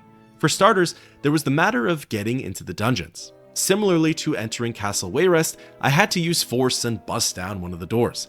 This obviously caught the attention of the nearby guards, and let's just say that they wouldn't let me go in there without a fight. After a couple of attempts at getting through that door, I finally cleared the local resistance and had begun my adventure. The enemies in Castle Daggerfall's dungeon were identical to those in Woodbourne Hall. It largely consisted of humans, and then sprinkled in there were centaurs and orcs. While the treasury was the real gem of this expedition, there was one other notable area. A large open room that contains several towers. It's similar to rooms that I've seen before in other dungeons, like Castle Fulham and even Dereni Tower. After paving a path through Daggerfall's soldiers and exploring a bit more of the dungeon, I finally landed on the treasury. This chamber was massive, perhaps not as big as the previous room, but its layout was most certainly unique. It was a giant square with walkways leading all around the edges. They spiraled downwards, and perched on each landing was either an archer or a knight. At its center was a huge floating cube that contained several blocked off little cubicles. As it would turn out, the totem was in one of those, but first I had to go through the motions. For starters, I had to clear a path down. This took me longer than I thought it would have. The mages and rogues down here had it locked down tight and made it very difficult to gain access to the lower part of the dungeon. Funnily enough, for the treasury, I think fending off these 3 enemies was the part that took me the longest, which is kind of embarrassing to say. Either way, when the coast was clear, I hopped down to the lowest section of the treasury and began my job of lowering the cube. Fortunately, it wasn't that difficult to do. I swam through a flooded section, took on an ice atronach, and landed at a wheel. Turning it, this was all it took to lower the cube, which was fantastic. However, I was now trapped underneath it, as my exit was sealed off. Luckily, one of the side rooms had some magical chains dangling from the wall. Activating the middle one, I ended up getting teleported out from under the cube and over to the tallest point of the treasury. From here, I leapt over to a lever that was on top of the cube. Pulling it, it opened up a couple of the cubicles, and one of them was the room that held the totem. While fighting off some of the aforementioned archers and guards, I cased the chambers and spotted my mark. Leaping into said room, I laid eyes on the totem of Tiber Septim, which honestly looked kind of creepy. It almost looked like a doll that was wrapped in cloth. Maybe it literally was a totem of Tiber Septim. Either way, picking it up, my job here was finished, but not so fast. Moments later, a notification popped up. The totem itself began speaking to me. I heard a voice inside my head, and it said, "You are Bard. You are my new host. Know this now and resolutely. You are not worthy to carry the totem of Tiber Septim. Only those of his bloodline may carry me. I will give you a year and a day to accomplish this." Essentially, this is the game's way of saying that I cannot keep or use the totem for myself. It must be handed over to someone else, and that has to be done in a timely manner. At this point, I'm free to leave the dungeon and have to make a hasty getaway from the castle's courtroom guards. So this is the part in Daggerfall where I get to see the fruits of my labor. Everyone now knows that I possess the totem, and because of that, they're all vying for my attention. Some through good means and others through bad ones. Opting for a good night's rest at one of the local inns, I rented a room and attempted to get some shut-eye. However, very shortly into my rest, I was interrupted by some nearby enemies. A trio of orc warlords had made their way into the tavern and sought me out. They began attacking on sight, and when I retaliated, they relayed a message from Gortwog. The king of the orcs said that I must die. The warlords get to keep all of my goods except for the totem. That gets handed to Gortwog. Going forward, every time I wait or rest, there's a chance that I'll be attacked by a band of orcs. However, that's not all. Humans ended up attacking me as well. They were apparently sent by Queen Akarithi of Sentinel. She too is after the totem, and the assassins say that I should have tried harder to get on her good side. So this is what leads me back to the whole reputation thing. At this point in Daggerfall's main story, there's no more getting on anyone's good side or bad side. Whatever their thoughts are on me, that's it. Unfortunately, I guess I didn't do a good enough job with Gortwog, which is a shame as I was starting to like him in the orcs. On the other hand, I really could not care less for Akarithi or Sentinel as a whole, so to me, not a big loss there. Now, King Gothrid also sends his soldiers after me, and in fact, it's sort of muddled as to which faction the trio of soldiers belongs to. I'd assume if they don't mention anything about Akarithi, they've come from Daggerfall. I guess no matter what, because I stole the totem from Gothrid, he's rather merciless in getting it back. Now, here's the good side of the quest. Every faction and NPC that I've helped along the way ends up sending me a letter. Essentially, they all explain why they'd make for the best candidate to receive the totem. I ended up getting letters from Lady Brissiana, the King of Worms, the Underking, and King Aedweir. Starting with Brissiana's, hers reads, "Bard, if you are reading this, you must have gotten the totem and escaped from the dungeons of Castle Daggerfall. I am in Garston Palace of Wayrest at the Buckington residence. Bring the totem there as soon as possible. Signed, Lady Briscienna.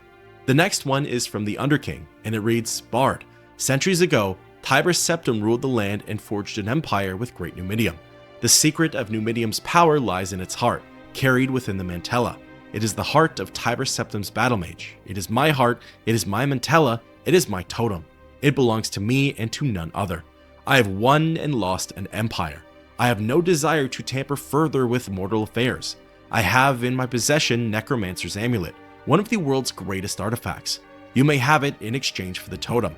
My most loyal agent will await your arrival in Eternal Prophet of Akatosh of Wayrest at the order of the hour. Signed, Underking. The next letter comes from the King of Worms, and it reads, Bard, you will soon have the totem of Tiber's Septim in your hands. It is foreseen in the stars, and I have read them. Know you this, all of mortal stature are filled with pride and greed. To give the totem to any of them is to let loose mortal vanity upon this world. They will destroy the very thing they covet. I have no earthly desires, I have no mortal pride, no petty greed. Only one such as I can wield the totem safely, for I would take it into Aetherius and leave behind this earthly shell. So long as the totem exists, it is a danger to all on Tamriel. Bring me the totem and I will safeguard the world. I will not offer you gold or gems, I will offer you only what I can give, fame. Your reputation throughout Tamriel will soar. Lord of the Necromancers, King of the Worms. Then the final letter is from King Aedwir. It reads, Noble Bard, my ears have picked up rumors that you are searching for the totem of Tiber Septim. I too have hunted for this wondrous artifact for many years. Should you find it, I would pay you a healthy ransom, enough to buy your own ship. I will match or exceed any price that Gothrid or Akarithi might offer. Never forget your real friends. Signed, King Aedwir of Wayrest. Now it's decision time. Who do I give the totem to? Well, I thought long and hard on this one. Who deserves it the most, and who do I actually like? Right off the bat, I was a no on King Aedwir. I still don't really trust him, and I don't think he's that strong of a candidate here. While I like the King of Worms, mostly out of fear, I don't think he's that deserving of the totem, at least no more than the remaining two players. Now, for those who don't know how the game ends, don't worry, I'm going to get into the King of Worms later, but for now, forget I said anything. So, that leads Lady Briscienna, who will give it to Uriel's Septim, and the Underking, aka Zurin Arctus. Uriel is the current owner of Numidium. He's my original quest giver and theoretical boss, as well as someone who can possibly be trusted with this great power. On the other hand, the Mantella literally belongs to Zurin Arctus. It's his life force. He also promised that he wouldn't use the totem to meddle in the affairs of mortals, a promise that wasn't necessarily made by Uriel. So in the end, I decided to meet the Underking's loyal servant in the Order of the Hour and Eternal Prophet of Akatosh. The agent said that Zurin will be most pleased and that he spent a long time looking for this artifact. Holding up his end of the bargain, the servant hands me the Necromancer's Amulet and finishes off by saying that should I ever locate the Mantella, the Underking would be most appreciative. Well, right after I back out of this interaction, another notification pops up. It says that the unmistakable voice of Nilfgaard begins to speak in my head. She says, I see that the totem has found its way into the hands of someone with royal blood. I think it is time you paid me another visit here in Shedungeon, Bard. Your work is not yet done. Suddenly, the old witch that everyone discounted sounds very sane and very important. Funny how that works. By heading to Nilfgaard, I'll embark on the final quest for Daggerfall's main story. Now, before doing so, I wanted to just see what it would have been like if I handed the totem to the other three parties. The first one I started with was King Aedwir, and let me tell you, this guy sucks. He calls me a fool, asks if I really thought he'd pay me for the totem, and then orders the courtroom guards to kill me. The totem stays with Aedwir, and I'm forced to complete the final quest with it in his possession. It was literally because of Aedwir's dialogue that I went back and forth on him being part of Woodbourne's plans. But considering that the totem is a separate plotline from the assassination, I don't know if I can actually draw any parallels there. The next person I tried was the King of Worms. He seemed ecstatic to have it in his possession and thanked me for bringing it to him. He says that he'll remember this when he, quote, transforms, whatever that means. As his dialogue closes out, he tells me to now search for the Mantella, as otherwise the totem is useless without it. Then the final recipient is Lady Briscienna. Handing it to her, she thanks me for finding it and says that if it were to end up in the hands of the wrong person, surely it would have started a civil war. Brisciana then sends me off to Nilfgaard, as she apparently holds the key to the Mantella. I'm to free the Mantella, and then the Emperor can control Numidium via the totem. How Brisciana knew this information is beyond me. However, given that Lysandus was close with the Emperor, I'm sure that Nilfgaard could have been in the same boat, and that maybe these were secrets shared amongst close friends. Alright, now with everything out of the way and with the totem in the Underking's possession, it was time to visit Nilfgaard in Shedudgend. Important to note, for this final quest and the last crawl for Daggerfall's main story, this is the point of no return. Speaking with Nilfgaard sets up a series of events that can't be undone. Now is the time to repair gear, buy potions, dump gold, get some good rest, cure afflictions, so on and so forth. Arriving at Shedudgend, the usual human bodyguards were now ice Atronachs, which to me symbolized a great change in the game's atmosphere. Ascending the court steps, I laid eyes on Queen Grandmother Nilfgaard. Taking a deep breath, I approached the Cirrus and with the press of a button, initiated her dialogue. All of a sudden, Nilfgaard's dialogue wasn't muddled and crazy sounding. She was normal now and even used some complex riddles. Nilfgaard ended up saying, "Only crowned heads will hold the totem true. First is one who killed, but did not kill another. Second is one who is too devoured by its young. Third is one who made one slave and many free. Fourth and fifth are two who compete for mud. Sixth is one who brings a home to the homeless. Seventh is one who lords all, but does not lord at all. I do not know who of these seven is most worthy of the power. For too long have I let my passions make me mad. Sometimes the fate of a world hang on the decision of one person. You have chosen who will command Great Numidium. You bear the burden for the consequences. I send you now to the Mantellan Crux, the safeguarded prison of the Mantella. Look for a green jewel of unusual size. Merely touch the Mantella and it is freed. You will be transported back to my side." Exiting the dialogue screen, the game pauses momentarily, and then all of a sudden, I'm transported to Aetherius. This was by far the longest, most difficult dungeon that I've run through in the Elder Scrolls II Daggerfall. It is complicated, complex, frustrating, and challenging, not only with its puzzles and traps, but also with the enemies that were here. Essentially, the toughest opponents that Daggerfall can throw at me were thrown at me. Vampire Ancients, Dark Seducers, Daedra Lords, which are a new one, Liches, Atronachs, and Gargoyles. This was a real doozy, and it took me even longer than my Castle Fallen run to complete, which is probably how it should have been anyways. Because of all these factors, and because almost every single third-party resource does it too, I'm going to break down the crawl section by section. The first one was the Floating Islands. This area was extremely dark and relatively barren. There were a handful of floating islands, some big, some small, and each contained a piece of the puzzle when it came to moving on from here. There were a couple of enemies that lurked in the dark, but for the most part, there weren't nearly as many as the preceding areas. Using levitation as well as a series of elevators, I had to activate certain contraptions while leaving other ones alone. This involved hopping across the islands as well as wandering through some out-of-place corridors. The goal was to gain access to a barred-off area, an area that contained a Daedra Lord, one of the most powerful enemies in the game. Inside his chamber, there was a small red carpet, and stepping onto it, I was instantly teleported to the next zone of the dungeon, the Pyramid. In my opinion, the Pyramid was the trickiest part of this crawl. The enemies were really powerful, and it got me thinking that maybe I should have come a little more prepared. At the center of this area was, surprise surprise, a Great Pyramid. It was guarded over by an ancient lich, which, trust me, is not an easy opponent. Luckily, I don't really need to fight it. In fact, one of Daggerfall's charms is that you technically don't need to fight very many enemies, as most you could just run past. Anyways, taking a series of lifts and elevators in this zone, I'm brought to a small graveyard section. It houses 2 regular vampires and 1 vampire ancient. 2v1, I'm already struggling, but a 3v1 on a small platform, I don't know about that one. Either way, the platform has a handful of tombstones, and interacting with 3 of them is a part of this area's puzzle. The white tombstone is simple, and it displays a message saying, "Here lies the spirit of Benefactor," though his body still guards the way. The other 2 tombstones open up a trapdoor within the pyramid, the entire goal for this area, and lower a force field that's directly below the graveyard. From here, there are several other contraptions that need to be interacted with in order to open the rest of the pyramid's trapdoors. As for the white gravestone's message, in one of the side areas for this zone, there's a friendly NPC who poses the riddle. "I guard the way, speak only my name, and I shall grant you passage."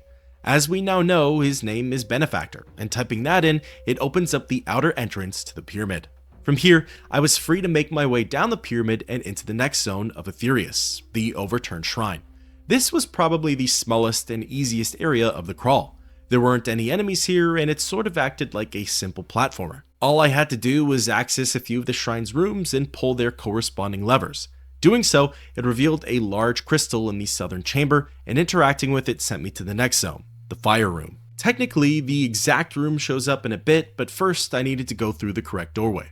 Some of them have enemies behind them, others inflict damage on my character, and one even trapped me in a cage. Soon though, I found the correct path and was brought to the room with fire. This is one of the most unique spaces of Aetherius, and for good reason. You'll soon see why. The bottom level contained fire Deja, while the elevated walkways had fire Atronachs. Above the walkways were these awkward-looking floating skulls.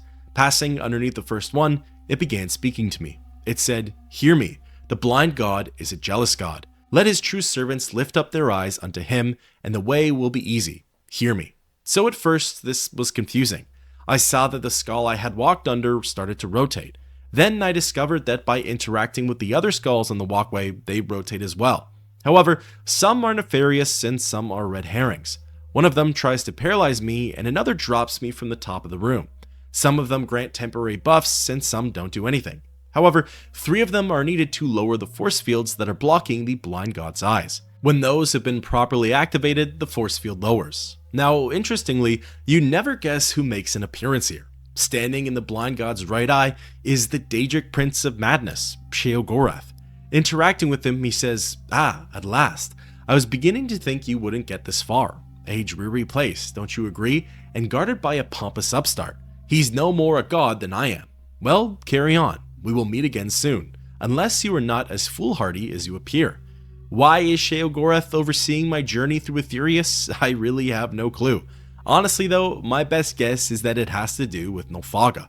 Considering she was clinically insane up until this point in the story, I'd wager that the Prince of Madness had something to do with it. Either way, the final bit for the fire room is a riddle that comes directly from the blind god, a canon entity that rivals the Daedric princes in power, yet we never hear from again in the Elder Scrolls. It says, "One speaks for me, 2 serve me. 6 protect me, how many defy me?" In order to answer this one, you had to have been somewhat observant. The riddle is referring to the other skulls in the room, and only one of them was an outlier, as it was facing away from the blind god. Typing in 1, I'm teleported to the next zone of the dungeon, Sheogorath's crossbow, as others have coined it. As of the moment, I'm trapped inside a small room that has 9 skulls lining its walls. Pressing on them, they have different effects. Some inflict damage, others drop me from tall places, and one of them opens the door to the room. This section of the crawl is like a beat-em-up. Flesh and iron Atronachs were waiting for me at every turn. Luckily though, they weren't difficult foes and could be taken out rather easily. After running through that small gauntlet, I was brought to a separate area that eventually teleported me to an open area of Aetherius. I was now on a small island with a giant sword sticking out of its center. Surrounding me were a whole bunch of trapped Daedra lords. Apparently, they were supposed to be bringing hell down on me with their spells and magic, but I suppose I lucked out. In between 2 of the lords, there was a small platform, and jumping on it, I was teleported to Sheogorath's domain. A message pops up on my screen and says, "So Bard, come to pay your respects properly at last." This small enclosed area ends up leading me to Sheogorath's chambers. When interacted with, the Daedric Prince welcomed me and posed a question. He said, "Greetings, Bard. You dare much by intruding here. Nevertheless, I will allow you to proceed, provided you prove as perceptive as rumors report. You may be aware that I am a master of the blade, but what is my other favorite weapon? Answer correctly, then arm yourself." Well, there's a reason this area is known as Sheogorath's crossbow, as if you were to zoom out on the map, you'd see that it's in the shape of one. So typing that in, the message disappears and the crawl continues. Backtracking through the enclosed area, there's a small pit that holds yet another teleporter. This leads me back to the Sword Island. However, now that I've answered the question correctly, a trapdoor opens up and reveals more interactive objects. By pressing them in the correct order, the island begins to slowly descend. If the Daedra Lords were meaner, they'd surely be taking potshots at me. Eventually, Giant Sword Island reaches Giant Crossbow Island. Hopping over to it and pressing on the mechanism, it teleports me back up to the sword. Now in a dodgeball-like manner, I have to run across the blade, avoiding all sorts of spells and attacks from the trapped lords. Making it to the other side in one piece, I had a huge sigh of relief. Now, it is with great pleasure that I get to say, from this point forward, it's officially the cool-off section of Aetherius. This is the room zone. It essentially has a whole bunch of small side rooms that I need to navigate through. They contain some powerful enemies, but nothing compared to what I've already gone through. At the end of those, there's a small platforming section that's easy, but if I fall down, I get ganked by a bunch of vampire ancients. Then, after that, there's the literal light at the end of the tunnel. In a gigantic open room, hovering at the center, there's the aforementioned green gem, aka the Mantella. Interacting with the lantern behind me, it grants me with temporary levitation. Floating over to it, there are no barriers, puzzles, obstacles, or enemies. It's straightforward, and it's pure bliss. Grabbing the Mantella, I'm instantly teleported back to Shedungeon. Looking around, wondering what's next, Nilfgaard speaks to me again. She says, "Not so fast, Bard. Don't you want to see the result of your handiwork? Look now into the Book of Time. Read upon its pages the history of what shall pass within the next few days. Read fate as it shall be recorded upon the elderscrolls."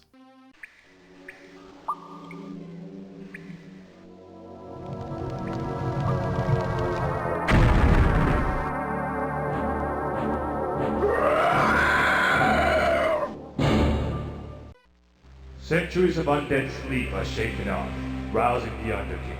No mortal force can stop his painful reunion with the ghost of his heart, and he joins with it in an all-consuming fiery embrace, and for just one moment, his flesh and blood, then blessed death is granted to Tyberception's battle mage.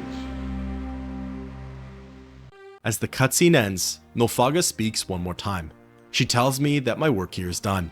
The world has been forever changed, but that's the way it's always been. Events shape Tamriel, and they alter its history in ways that not many can understand.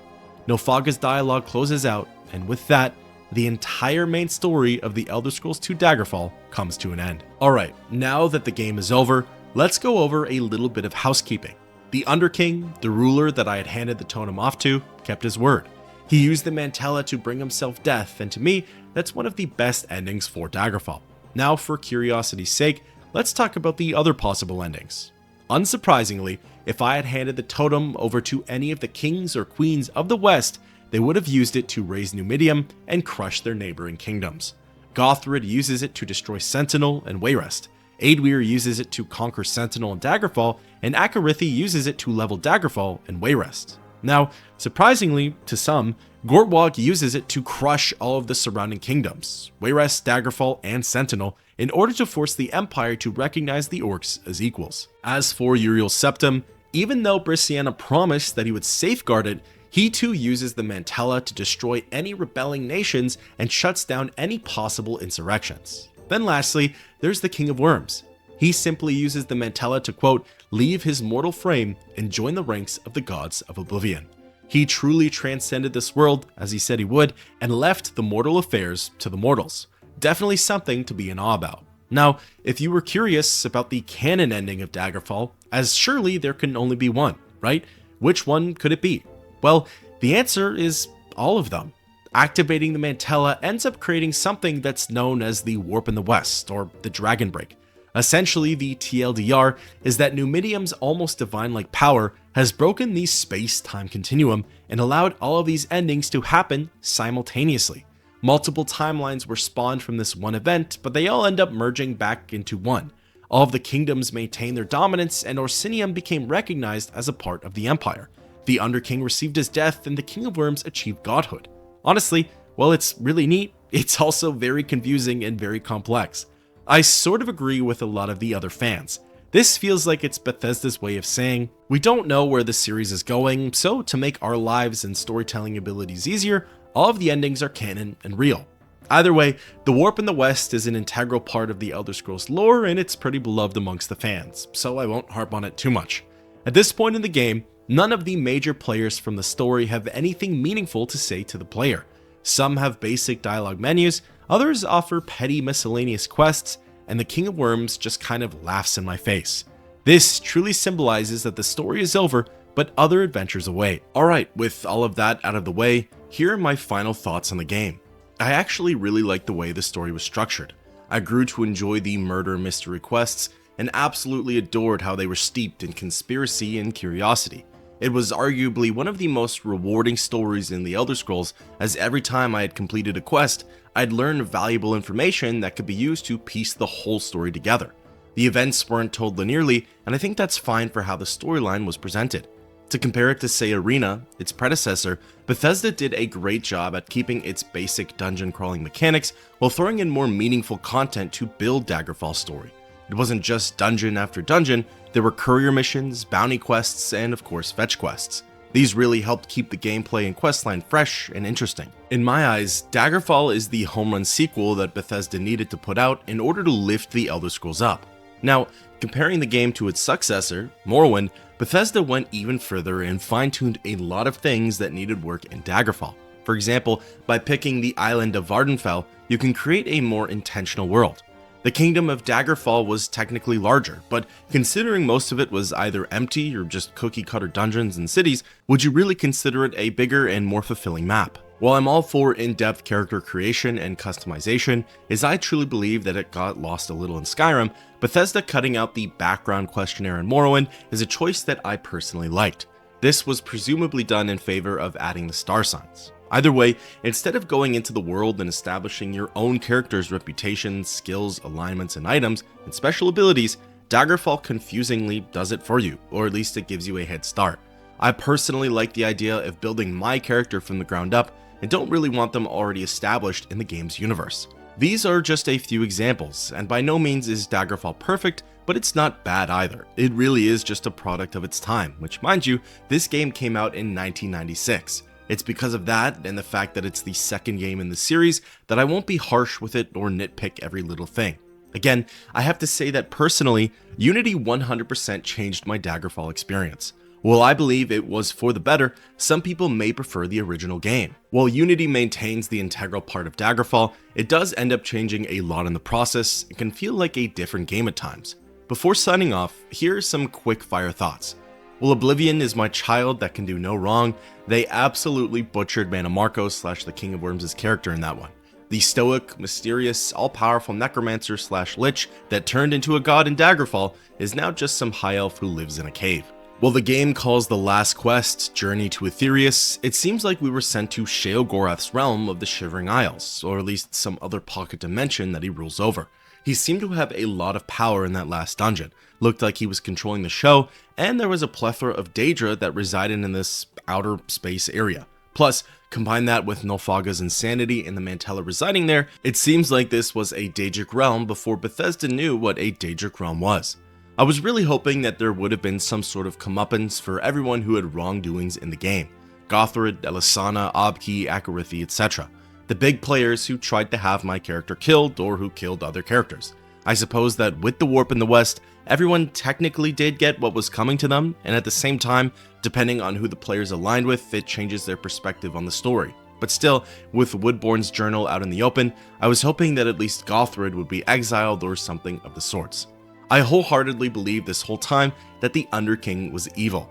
I had read about his lore and heard stories in the later games. I assumed that he was just the antagonist of Daggerfall, but that wasn't the case at all. In fact, really the only canonical antagonists are Gothrid and Woodbourne, which is interesting to think about. Then lastly, a really cool theory I read online regarding Numidium and the warp in the West is that that's exactly how Tiber Septim conquered Tamriel. He used its time warping abilities to conquer every single province at the same time. Then, once the timeline was fixed / merged back together, the continent of Tamriel was united as one. Interesting to think about. Thank you everyone for coming along this journey with me. Let me know your thoughts on Daggerfall's main story down below, and until next time, keep on adventuring.